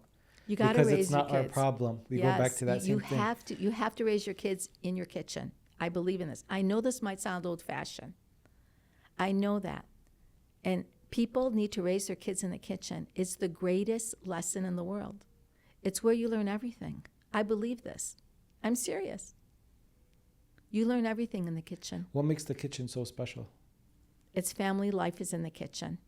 Food is in the kitchen. Access to food is in the kitchen. Creativity is in the kitchen when you cook. Cleaning up is in the kitchen. The garbage is in the kitchen. Everything's in the kitchen. Measuring, math, creativity, everything. Family life happens in the kitchen. People have abandoned their kitchens. Everybody cooks for them now. Mm. Although people will look at you and see the things that you do outside of your household and probably think Hajj Najah does not have time to do what other moms are doing. Everybody says that. Right? Everybody says that. Everybody. I just chuckle. I think it's so funny that is the perception. It's hilarious to me. But everybody says that. Oh, I don't want to call you because you don't have time. I say, how do you know I don't have time? Well, because you're so busy. How do you know I'm so busy? That's what I say. How do you know? Well, because your perception is I'm busy. Mm. But I'm very strict about how I run my life. I've always been this way. God first, my family next. And when I say my family, I mean not just my children, my parents, my siblings, my in-laws, and then everything else. If that comes out of order, then I'm out of obedience to my Lord. God is not going to ask me what kind of executive were you, Najah. He's going to ask me what kind of a mother were you? What kind of a wife were you? What kind of a daughter are you? Those have to come first. A lot of people might be triggered about what you're saying right now. It's true. And honestly, at this age, I'm brave enough to say it because we're not doing it right. We have to come back to our homes. We have to come back to our key relationships. And honestly, social media has really, and I know I sound old-fashioned, I get that. But if you don't have privacy in your life, then you don't have self-respect. And that is the truth. And I know I'm doing a podcast, but, even I hesitated to do this podcast. You know that. I know. We've been trying for 2 years maybe. Because more. I knew a lot of this personal stuff would come out, and I don't talk about my personal life because it's private. But I feel like we need to talk, and I'm not talking in judgment. I understand there's 2-income families. I understand that people are educated now. They can't throw away careers in medicine to stay home and raise their kids. I get that. But you know what then, grandparents? It's your job to step up. to take care of your grandchildren. What is it about our society that makes you think that we've missed the boat, that we're doing it wrong? What are you seeing that makes you think, especially at the age that you're in right now, with all the experience that you have, that makes you say 60% divorce rate in this country. Married today, divorced tomorrow in our community. Families falling apart. Children feeling extremely privileged. Teachers and educators being demeaned by parents when they're trying to educate their children. There's so many things, so much of a lack of discipline. If you can't respect the teachers that are raising your children and help the teachers to raise your children, there's something very wrong. We would never have crossed that red line when we were growing up. Our parents never crossed that line. You and your schools were a community. The house and the school were kind of like one. There's so many things. I mean, look, I drove a Lincoln to school, to Fortson, when I was in 10th grade. But that was the family car. My father didn't buy me a Lincoln, but it was the family car. And I had to drive at 15 because of my brother. And so I had to have the car to get back home to help with Sam. So I drove the Lincoln. So I'm not the one who's going to sit here and say, you know, you're getting your kid a Beamer and that's wrong. I drove the Lincoln, but it was my father's car. We had one car in that family, and that just happened to be on the days that I had to be home early. You know, I drove that car to school. Didn't feel great, but I drove it. It was like a boat. But I'm saying, you know, there's necessity out of sometimes necessity. And I guess because we have so much money now. Our families didn't have money. And so, you know, people have a lot quick. And when you have a lot quick, it's hard to appreciate that. Rather, working hard for it step by step by step. Money's not haram, wealth is not haram, but it's step by step by step by step. And if your kids are going to be going to the most beautiful hotels in the world, that's okay. But also, you know, take them camping. let them sleep on the dirt? Well, they'll have to sleep on the dirt. It can be glamping, but let them have all the world experiences, not just luxury. And it's the instant gratification. It goes back to how we are right now. We were talking a little bit off camera, but we feel like we have so many options. You don't have to stick to something. Even in your relationships, we said married today, divorced tomorrow. It feels like you have an option. Like, I can just get married, and I don't like this marriage anymore. I can just leave.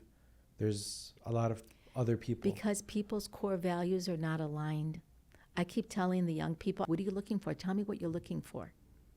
And sometimes people get really shy. I tell them, don't be shy in front of me, because we want your marriage to work. Then I'll ask these hard questions. Like, how are you about money? Are you stingy? Or do you consider yourself generous? Or where on that line are you? Because money's a big issue in marriage. Right. How do you settle conflict? Like, how do you do that? Do you need quiet time? Do you need to talk it out? Do you need to go into another room? Do you need to leave the house? How do you do that? What do you do about things like cleanliness? Are you consider yourself clean, or are you messy? Do you make your bed, or do you not? What's your closet look like? These are all things, like, do you squeeze your toothpaste? Do you clean your sink? These things are important, because when you start to live with someone, you're living with someone that you didn't grow up with. And those kind of differences, they can cause a lot of stress on a marriage. So I want to know those things.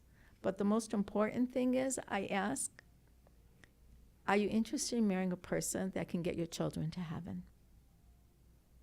Because ultimately, that should be the goal. Are you interested in marrying someone that will get your kids to heaven? Right. Because isn't that my goal? If I'm a mother, what's my ultimate responsibility? Your children, and making sure that they're good servants for the community. That they can get themselves to heaven. Yeah. I mean, if we're Muslim, there's two choices, heaven or hell. Well, what's my job? To send them to hell? Or to help them get to heaven? Yeah. Help them get to heaven. I think about it every day.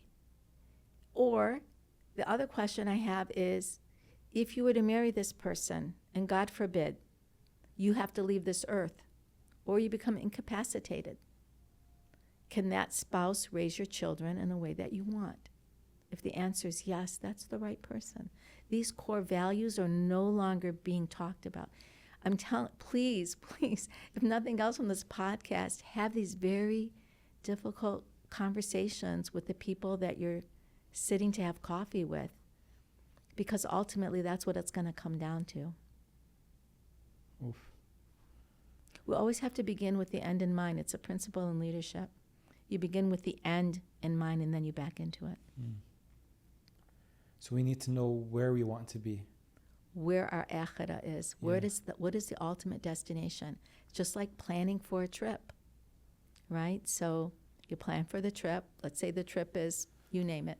Where would you like to go in the world? We want to go to Lebanon. Okay, right so now, if you want to go to especially Lebanon, right right? So you have to plan for the trip, Yeah. right? So you're going to book your flight. You're going to choose your seat, Right. right? You're going to decide what the flight route is. Right.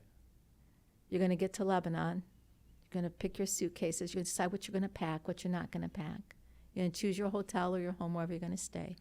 You're going to choose a restaurant to eat at and enjoy. You're going to do things. That is no different than getting to your destination in your akhirah. You have to plot it out and plan those things. Listen, have I made mistakes? Major. Of course. There isn't a human being that hasn't made mistakes. Have there been times where I haven't put my head in sujood and begged God for something? Absolutely. Who hasn't?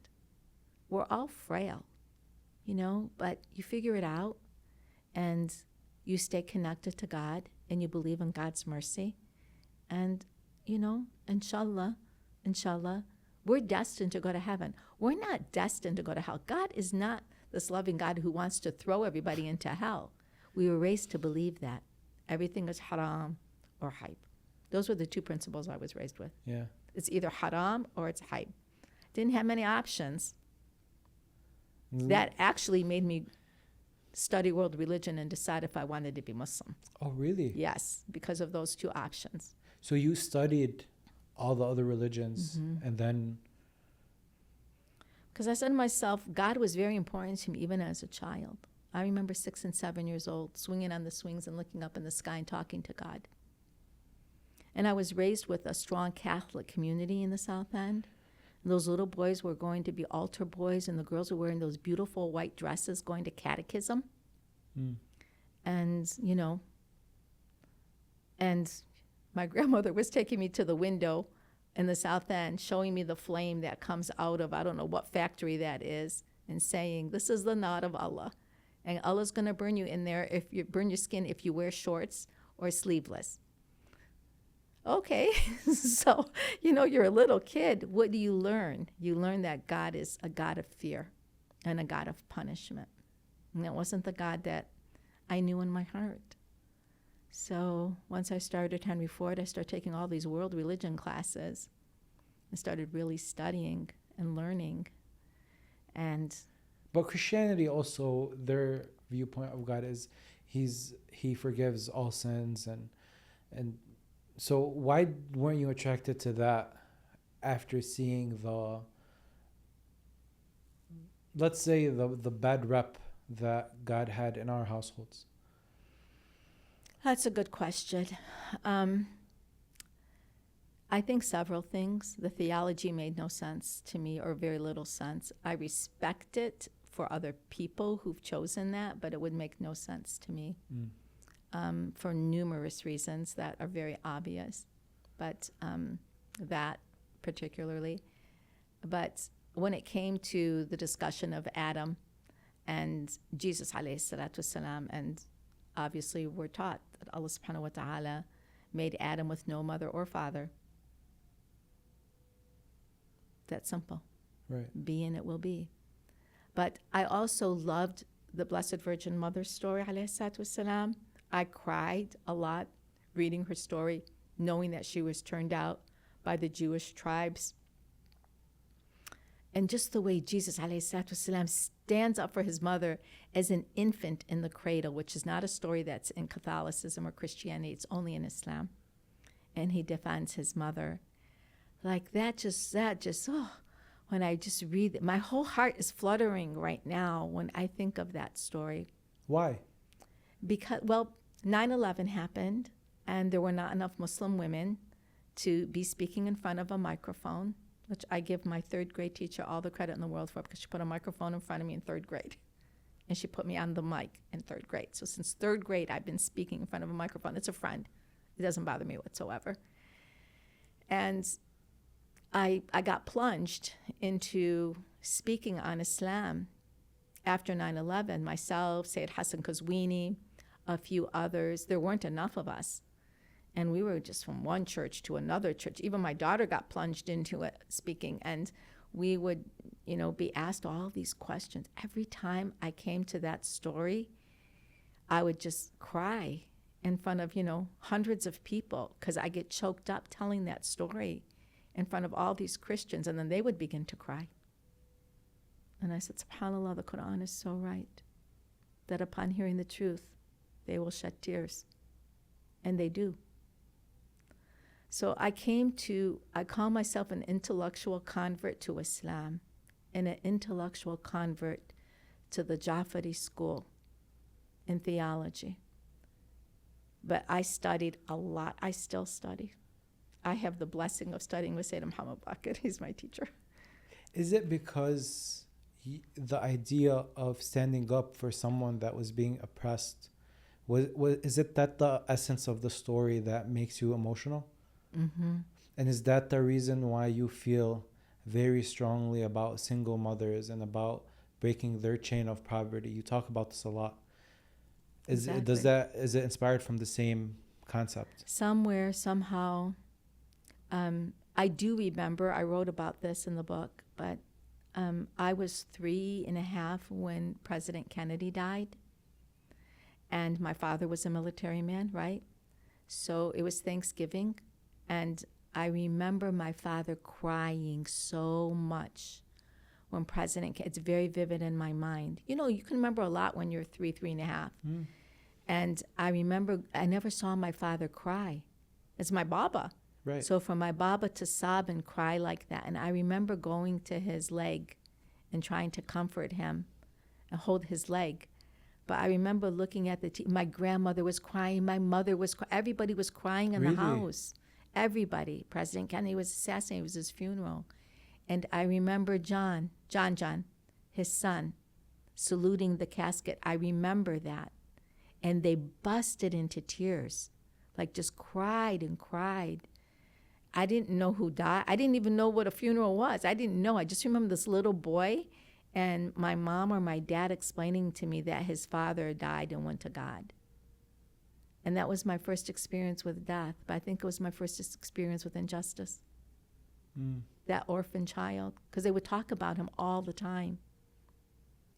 So somehow, and then you grow up seeing those videos of that all of the time. So it kept getting reinforced in my head. Growing up through history books, everything, Jackie Kennedy in that outfit and her son next to her, this coffin going by. It's so vivid. If you're a child of the 60s in this country, there was a lot of trauma between racism and segregation and all sorts of things that were happening that really shaped Vietnam, young men going off to war, not coming back, yellow ribbons tied on trees in neighborhoods. I lived all that. Mm. I lived it all. The National Guard coming to Patton Park in Dearborn, Detroit, clubbing Mexican kids, and my cousins for being past a curfew. All those kind of injustices, they grow in you. I have a very strong sense of injustice. I can't see it. Mm. One time in Lebanon, we're sitting in a beautiful cafe on the Roche, and a woman had one of those maids. She was not Lebanese. And she got up. Me and the kids were sitting there with my husband and my sister-in-law. And, this was like an Ethiopian girl or something like that, very young. And this woman got up and she smacked her across the face so hard. Wallahi, Jafet, it took everything in me to not get arrested because all I wanted to do is get up and slap her back. And I'm the least violent person you know. But that injustice, I wanted to just call the police and turn her in. It just hurt my heart. Till this day, I don't like to live with regrets, but till this day, the fact that I didn't do something about that stays with me. I'm sure God is going to ask me about that day. Because you didn't do anything about that lady being slapped. Yeah. Young girl. Humiliated and slapped. I can't see that stuff. Yeah, for what reason? Well, because she You know? wasn't being obeyed. Like if I Yeah. see a mother beating up their kid or a husband hitting a woman, I can't handle it. You probably see a lot of that. Or you hear I a lot see about a lot that. of the bruises. And when I worked in the hospital, you know, in the emergency room, I saw a lot of the women in our community come to the emergency room severely beaten up. Severely. I only saw one man beaten up by his wife from the community, but I would see these women, and you know, they deserved to be divorced. They needed to be divorced because that's not what God would have wanted for them. So yeah, you see all these injustices. I do have a strong sense of injustice, which is why following Shia theology and the injustice of Imam Hussein lives in me so much. I think I can grieve everything in the world, but nothing is deeper than the grief that I have during Ashura. Nothing. It's from a different place in my soul, as it is, I think, for everyone in the room. It comes from a different depth of our souls, that grief. Right. You know, for all of us. You have a soft spot for mothers. And we can go back to when we first met. We were talking about the Zaman cookies. And what was really interesting there was an African American lady. There was a lady from Ukraine. There was a Middle Eastern lady. And I remembered to myself thinking, I thought Zaman was supposed to be from Middle Easterns. But there's a Ukrainian, there's a Latino, there's an African American. And at that moment, this was maybe 3 years ago, I thought that was weird. Now what do you think? I think that it's haram for it not to be like that. Exactly. Because when Allah subhanahu wa ta'ala talks to us in the Quran, and he talks to us about taking care of the women and the children and the orphan and the wayfarer, he doesn't say the Muslim woman, the Muslim orphan, the Muslim this, the Muslim that. So for me, the highest form of faith is to care for the human family.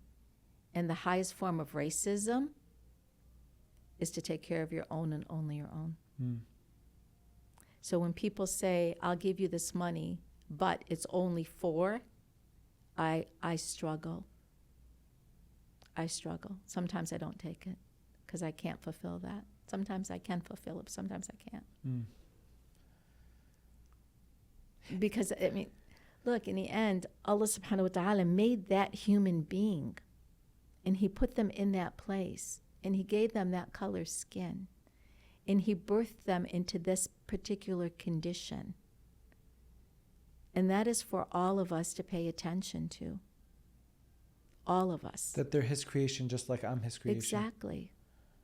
And just like the good fellows knocked on the door who aren't Muslim and took care of all of the Arab Muslim kids in the South End, it's my responsibility to take care of other people's children.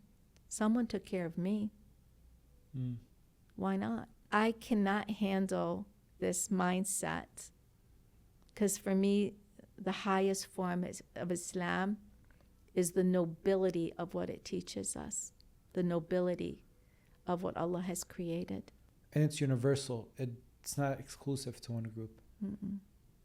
Well, to be exclusive to one group is what caused some of the problems when they think that they are the exclusive to one group. And what's interesting about what you did with these women was you weren't giving them money. You were building a business. You were teaching them the essence of having a business and making something with your hands and selling it. And that part I thought was fascinating because I'm so used to someone's in need, you just give them money. But then I saw that you weren't giving them money, you were giving them the tools needed to make the money. Well, you give them all. You give them everything. So every client at Zaman, I mean, Zaman's 30 years old now. We're celebrating its 30th anniversary this year. And it started off by giving money. Yeah. But, the first 10 years, that's what we're doing, giving money, giving clothes, giving a washer, giving a dryer. 15 years out of the back of my van. 15 years. 15 years without an office, without an address, just 15 years, grassroots, building, food boxes, everything you could imagine. We were doing all of it, Eid presents, Christmas presents, coat drives, everything, with no office, no address. But when I couldn't manage it anymore because, my dad was sick, my sister had cancer, I needed to care for them, I quit work. I just said, Khalas, I'm just going to do this full time and, raise the kids. And that's what I did.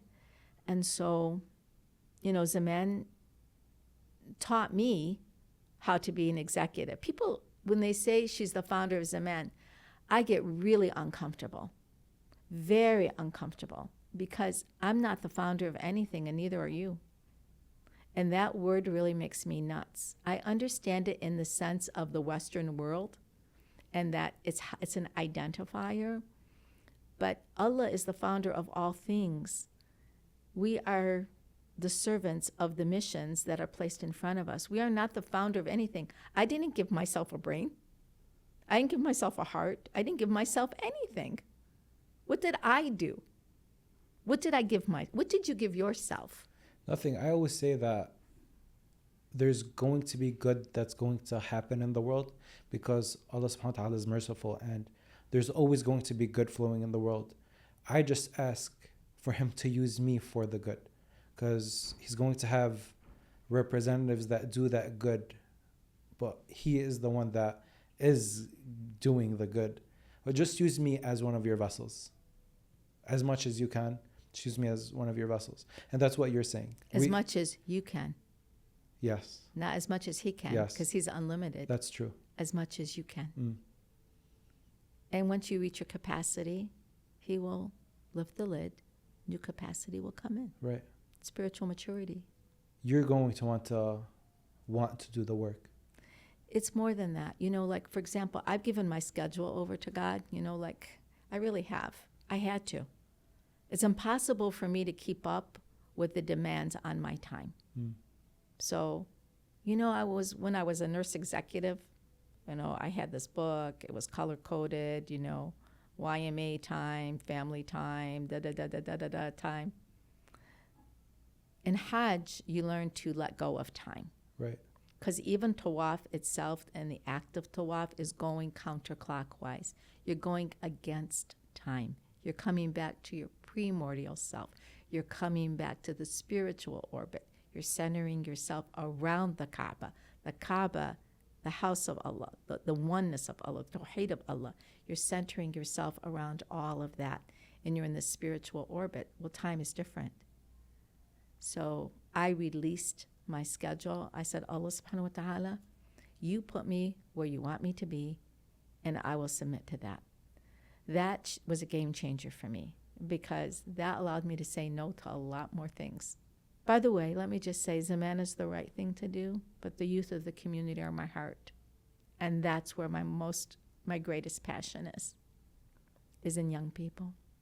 And the leadership, like in those leadership mentorship roles? Mm-hmm. I believe so deeply. The YMA MYC now is 29 years old. It's going in its 29th year. And it has different names now, but it's the same group that started. And I just believe that when you put your head down in the ground on the earth, you have to leave behind two things. Your family, of course, that have to be in a good shape, and your community. If I invest in young people, I know that the community is going to be in good shape. So they're the leaders of our community, and I will do anything to push a young person in our community forward. They deserve it. They're our future. So it's an investment in the future of Islam in America. A lot of moms feel conflicted right now in their homes because the norm in society now is to go out and maybe seek a career. Maybe you have to, maybe you don't have to. But the norm is that you seek this career. And now when a woman wants to stay at home, she's looked down upon almost. And they have to use the word just. I'm just a mother, you know? And I have very big issues with the word just. But maybe you can talk about this a little bit, because you left your career and you clearly focus a lot of your detail on your household and on your kids. So what are these women, like what's the perspective that these women are missing? The one that want to stay at home but feel pressured by society to go out and be that executive, be a hard worker. I think the pendulum is swinging. The problem we have in America is things become this way, like, and everyone trendy, and everyone wants to follow the trend. So I've grown up in the feminist movement, where to be educated, to be out of the house, to be in the boardroom, to be, you know, practically wearing a suit, you know, the glass ceiling. I lived all that. That is my generation. This generation has every opportunity to get educated at the highest levels and a lot of support to do that. When I was wanting to go to med school, there were not many women in med school at all, right? So women were not getting accepted into med school until like the 50s. So now, today, if we looked at med school, it's 50-50, 50% men, 50% women, right? Wonderful. So all those opportunities accumulate before you, and I do believe in economic independence for women. I do believe in that, and I think it's very important. I personally don't have it, but I have a family that takes care of me. I have a husband that takes care of me. If I ever needed anything, I know my children would not hesitate for a second to take care of me. So I have that support system. So the women who just want to, I just want to be at home, you're cutting yourself short of the divine plan, because we were created for balance. Allah wants us to be educated, but he also wants us to take care of the home. And there's a way to balance both of them. And this is what I tell parents all the time. You have to think about your family like a baseball team. And when I say baseball, I'm born and raised in America, so let me use that as the example. There's first, second, and third base. There's a bench. Not everyone can step up to the plate at the first altogether. Not everyone can do that. But what has to happen in a healthy family is each person gets to get up and bat and run the bases while others sit on the bench and support, including the mom. The husband has to sit on the bench, and he has to let his wife get up to the plate and hit a home run and run her bases. And she has to sit on the bench and let him do it. And each kid has a chance to get up to bat while both parents are sitting on the bench. And each sibling has to sit at the bench. That's how you build a family. That's how it goes. But for everyone to be doing it all at the same time is impossible. It's impossible. And these women are killing themselves, and men are killing themselves, and everyone's so stressed out because everyone's trying to get up to the plate at the same time. Someone has to swing, someone has to catch. Someone has to sit on a bench. That's a healthy family. And we have to learn to be patient with it. I didn't get my bachelor's degree till I was 36. Really? Yes, because I was at home. I was taking care of the kids. Didn't have the time or the money. But it's okay. I got it. You're going to get there with it or without it. So you may as well just take your time and get there with it. I learned that from a biology teacher. She's like, you can be a PhD if you want to be. She was telling the whole class, and you should be.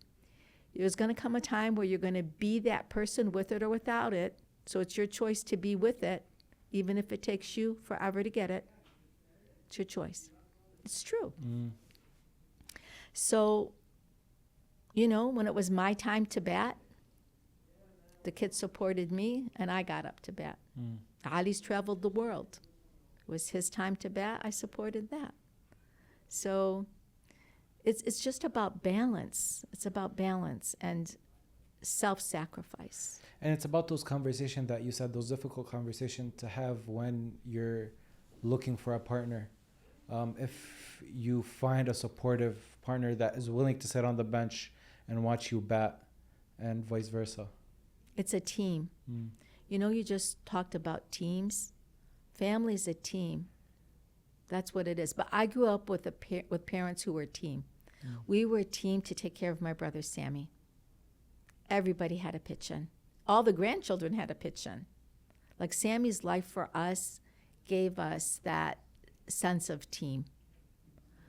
You know, when we're in the hospital and someone's sick, we're all there. Like we're all together. It's my husband's family's the same way. They're a team. They stand up for each other. We've just learned that. I don't know. You know, it's just beautiful. And it's not hard, but it requires self-sacrifice. Having spent so much time with Sammy, was it more difficult grasping the idea of him passing away? Yes and no. He lived way beyond his years. He lived to be 70 almost. And the doctors told Mama he would die year 1. He did not. Year 7, he did not. 13 was the max. He did not. And so we watched this man, you know, we all got married, we all had children. He tutored all of our kids, even though he couldn't move. By the time, you know, my dad got ill, Sammy was the man of the house, even though he couldn't move. He used his eyeballs to move the mouse because he couldn't use anything and ordered everything online. He was my best partner to take care of like all of my parents' pharmacy needs. Everything he did online. He golfed online. He was a major golfer online. He ran. He was president of the Muscular Dystrophy Association adult camp. Set it all up, everything with the movement of his eyes. If he can do that and not move, what am I supposed to do if I can move? Yeah. So you were kind of almost happy for him. Well, happy in the sense that, like, I do believe Sammy's barzakh is beautiful, that he's walking with no wheelchair, you know, that he's with the family, having a blast. I really do believe that. And so, yeah, I'm very happy for him. But what he left behind, his legacy is incredible. Incredible. Sammy was a teacher without moving. His funeral was 1,000 people, all walks of life. Wow. Yeah, he was huge. And he couldn't move. What do you say about that? Imagine what we're supposed to do with a functioning body. Exactly. What are we supposed to do? I always say because he could not move, I did move. Yeah. It's hard to hold me still. But yeah, so I think that there's a way to balance family life. And, you know, I've noticed a lot of women who were full-time. They bought into the whole, you know, economic dream of, you know, making a lot of money. A lot of them are backing down and working part-time now because they're like, they get it. They're like, we're being sold a bunch of like just unreal expectations on women. And I feel for them and I applaud them because they're taking back ownership of their motherhood. They're taking back ownership of what it means to be a spouse. They're taking back ownership of their career choices. Good for them. Good for them. Because you know what? This world can applaud you, but then they're not there when you're going to be in need. It's going to be your children. Not a person probably in corporate America is going to read you the Fatiha or come to your grave. It's your children. Right? Right. So who are we trying to impress? Why? Just tell me why. You know, one of the last days I had at work, I remember that I went to my supervisor, and I'm an executive by now, right? So, but I still was a supervisor. And she said to me, she's like, you know, when I do your evaluation, it's really difficult. I said, why? She's like, well, I can't give you 100% on everything, like, you know. And I looked at her across the desk, and she's like, I have to find something that you can improve in. I thought to myself, and I laughed, I'm like, geez, this is like so wrong. That's not how I would want to treat anyone. And so I left. So, you know, this is another thing. When you start driving around the parking lot of your employment and you don't want to go in, it's time to go. Yeah. You know, money is good because it buys you things. But my brother, my eldest brother, Allah yarhamu, he just passed away. He used to say to me, he said, money in the hands of good people can be great, and money in the hands of bad people can be awful. But in the end, it's just a tool. And that's true. But can money buy you true happiness? No. It buys you things. Do those things make you happy? Yes, temporarily. But happiness comes from inside out. It comes from deep within. It comes from you loving yourself, accepting yourself. It comes from forgiving other people. It comes from love of God. And these are all, we're works in progress. You know, I'm not just getting here. I mean, this is like you evolve into these things. Right. And it's a long time evolution to get there. And, you know, every day's a new day and every day's a new evolution. We're always a work in progress.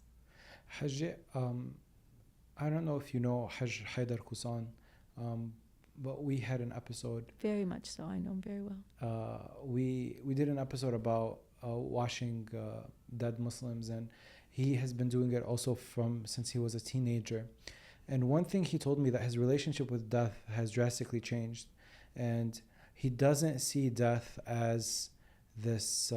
He sees it as peace, as rahmah for the person, and thus making it very easy when someone passes away, because he doesn't really see them as they're gone. They're just in a different place. I wonder, when you lose your brothers, when you lose your father, do you also look at that way, or is there still a sting? Big sting. Because I believe the more you love, the more it stings. I know where they are. There's no doubt in my mind about that. We all have an exit ramp. Everyone. We don't think about the exit ramp, but we all have an exit ramp. When I used to teach end-of-life work, I still teach end-of-life work, in the hospitals, I would always say, we would talk about terminal illness, and I would say, let's stop for a moment. We're all terminal. Everyone is terminal. Let's get that straight first. There's an exit ramp for each one of us, right? So we all know we have to leave. But the way God created the system, even though you know that person is with their Lord, and that person, inshallah, is in a good place, because maybe they suffered tremendous amount of illness, and they're ready to go, but they're whole. Their carbon footprint, their place in your family, that's still real. Are there conversations that you wish you had now, looking back? No. You feel like everything that you should have said, you have told them? I always do.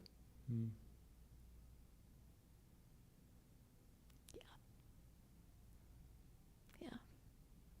I'm good at that, I have to say. Making sure there's no words that go unsaid. Yeah. But grief is grief. Yeah. You know, and it's been a struggle, especially with the last one. So. Which happened last month. Yeah, it happened 2 months ago. 2 months ago. But, you know, he said, I need my sister. I ran to the hospital. He's my older brother. He said, it's time. I said, okay. He told you that? He said, I'm not going to be here tomorrow. I said, okay. Let's get you ready, Habibi. Let's get you ready, Albi. Whatever you need. He said, I need this, I need this, I need that. My siblings, his children, we were all together the whole time. We did not leave his side, his grandchildren. No one left. But, you know, I stayed next to him, And I don't know if you know what a doula is. We talk about doulas. These are people who usually birth people, like midwives. You can learn to be a doula, which is an assistant during birth. I would say that I'm a death doula. I've helped so many people leave this earth in our community. That's just what I do. And it's a very calming thing for me. It's not hard for me. It's like the responsibility that's before me. So I, talked him through the whole thing. One time he woke up at like 3 in the morning or maybe 2 in the morning, and he's like, Naj, that's my family nickname. He's like, what's taking so long? I'm like, you're ready? He said, I'm ready. I said, well, Allah's not ready for you, Habibi. You have to be patient. That was last night? Yeah, that was a couple hours before he passed. Read him Quran, loved him. We stroking his head, having every person come in and say goodbye. And, I'm able to do all of that, accommodate all of that until he's ready to go. How did he know? He just knew. But when it comes to death and dying, I always say even flowers, I can't keep a flower alive. They all like to die with me. So there's just this thing that Allah has given me, and that's the ability to be near people in their dying moments. And it's a privilege. What type of conversations do people like to have in those final moments? So this has been, 40 plus years of this work. It does not matter if they're Muslim, if they're non-Muslim, what their ethnicity is, what their skin color is. None of that matters, what their gender is. People usually are saying the same thing. And they're having similar experiences. I don't want to say too much because I don't want to disclose the privacy of some of those moments. They're not all the same, but they have similarities. So there's a sense of serenity that comes to the soul. I think that there's a knowledge that opens before the soul. I think, like you always hear people talking about seeing their loved ones. Doesn't matter who they are. I can see my, whatever they'll say, my father, I can see my so-and-so, I can see my so. You hear that a lot. People talk about the light when they're verbal. People talk about, I remember just a couple of months ago, we lost a woman in our community, and I was at her bedside. She was at home, and she was still cognizant. And I said to her, are you afraid? She said, no. I said, have you said everything you need to say? Her husband was next to me. She said, yes. So is there anything that I can do for you? She said, no. I said, I'm going to stand by you, and I'm here for you, whatever you need.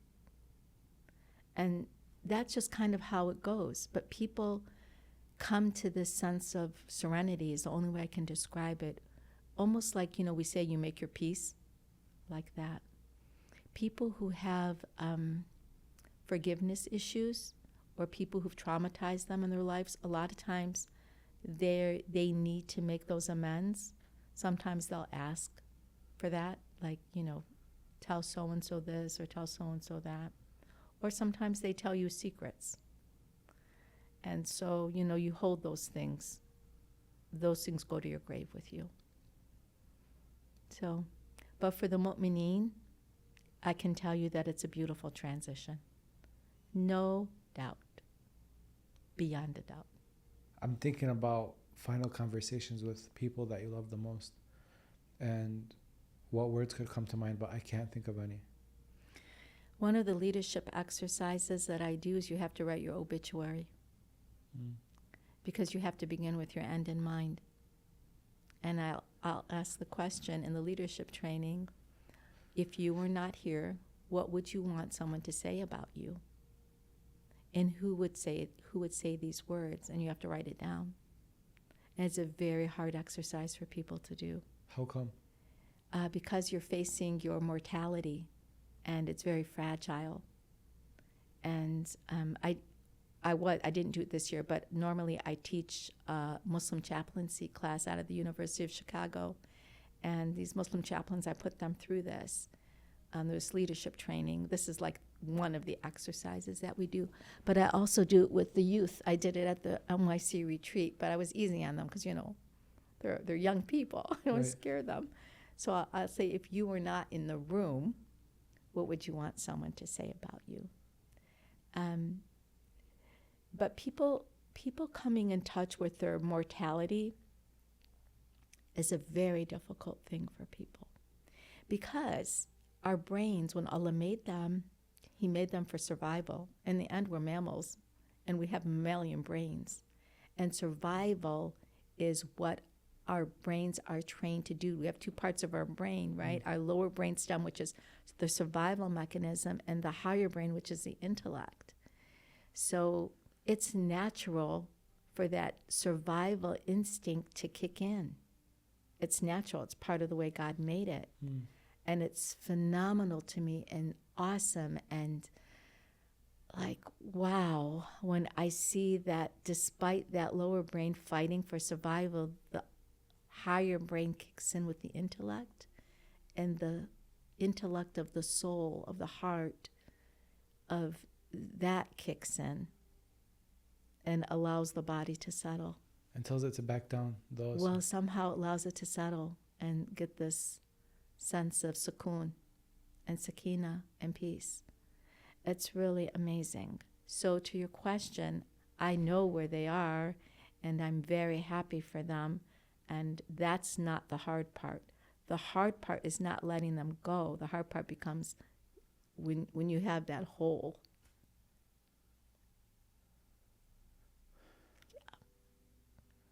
But, alhamdulillah, this is love, ultimately. Your brother called and said he wanted his younger sister. Who would you say you want? I don't know yet. I haven't thought about that. I don't think I would need anybody because my kids know what I need. They're raised to know. I wouldn't need to call anyone because I think, you know, my husband and my kids know. They just would never leave. They know. So, whereas I am often called by people who need that, but my inner circle knows. So, yeah. And I've written it all out. Oh, do you? Yeah, because I figured, you know what? Why not? I plan events like crazy. I'm an event planner. I mean, I'm really not, but I am, right? I'm always planning Zaman events, family events. I'm like, yeah, I should just plan my own event. Let them know. Why do I have to let my kids guess? Let me just tell them what's expected, what's needed. It's part of motherhood. 12 pages. So it's in a Google Doc now on my son's Google Drive. Step by step, what to do. Step by step. Because I can't handle disorganization. I can't handle chaos. Even in your death. I can't handle it. Like, I don't want people running to carry my casket who don't really know me. You know, one of the things when you become more public is people get extremely attached to you as a public figure. But the bigger the public becomes, the smaller your core becomes. And I've just always been a family person. So, you know, like if I go out with a friend, it's a rare thing and usually has a deeper reason. Like I'm just not that person. So for me, I need to have organization. And so, you know, like, okay, you know, Zaman folks can carry the casket this time and NYC folks can carry it this time. And my cousins and my family carried it this. Like I wanted that because I also am aware that people feel a tremendous sense of attachment. And I feel privileged to be in a position where people feel that attachment. And I don't want their grief to be greater than it needs to be. So they need to participate. That's part of grief. So I want to make sure that everybody has their role to play. So I think that's responsible. And when it's all said and done and when that day does come, how do you want people to look back? Like if you were to answer that question, if you're not in the room. You know, it's interesting you say that because I've taught them point of entry. Like you will see kids in our community repeat this all the time. It's well known. When you think about leadership, you think about life. When you think about life, you think about the point of entrance to the point of exit with everything you're doing. It's my leadership model, and I'm developing it into this book, but if you're going to have an event, let's just say it's Ashura, let's say it's Ramadan, you have to think about the point of entrance. And I'll challenge them. I'll say, you saw that. What is the point of entrance? Well, whatever. When they come in the hall, no, that's not the point of entrance. Point of entrance is when you have an idea and you want to execute that idea. And that idea starts to manifest. And that idea starts to grow. And it becomes a concept. And now you're putting it out in the world. That's the point of entrance, right? When it moves from here to the parking lot, right? Yeah. And the parking lot and how people are parking, and then how they're entering, and who's greeting them, and who's seating them, and how do they feel, and do they feel welcomed, and who's the speaker, and does the speaker have water, and like all these little details about hospitality and about care of others. That is how I've trained these young people in our community to think. And then when they leave, what's the point of exit? What are they leaving with? What knowledge have they gained? How do they feel? Who did they meet? Were they injured? Like emotionally? Because sometimes speakers can injure people too, unintentionally, but something can hurt. Are we checking on them? What's happening? So they're trained. So when I'm not here, I think they will be laughing about point of entrance to point of exit and master plans. Because that's what I've drilled into everybody that knows me. Show me your master plan. So when you're not in the room, you want people to think of their master plan? Yeah, I want them to think about the master plan. I hope they also think just about mentorship. And, like the mentor that I had I was 15, she was the youth leader. And the reason why I started the whole youth movement was because I wanted my kids to have what I had. And there was a vacuum in our community when we didn't have a person like that. So I want them to all give back. And I see it happening already. We're now on these kids that were raised with me from 97. They're all like in their 40s now, and they all have children. Yeah. So many of them. But between that first group and now, there's over 300 of them. I'm just talking about the actual leadership group, like 10 to 12 of them every couple of years. Then they rotate out. Then there's a new batch that comes in. But, it's fun to watch them grow. I'm very proud of every single one of them. When I listen to their memories, they talk about the retreats and they talk about this memory and that memory. And do you remember this? And do you remember that? And it's just, that's what they're going to carry with them. But that's what I want them also to give back to the next generation. Yeah. And I know that they will, because they're already doing that.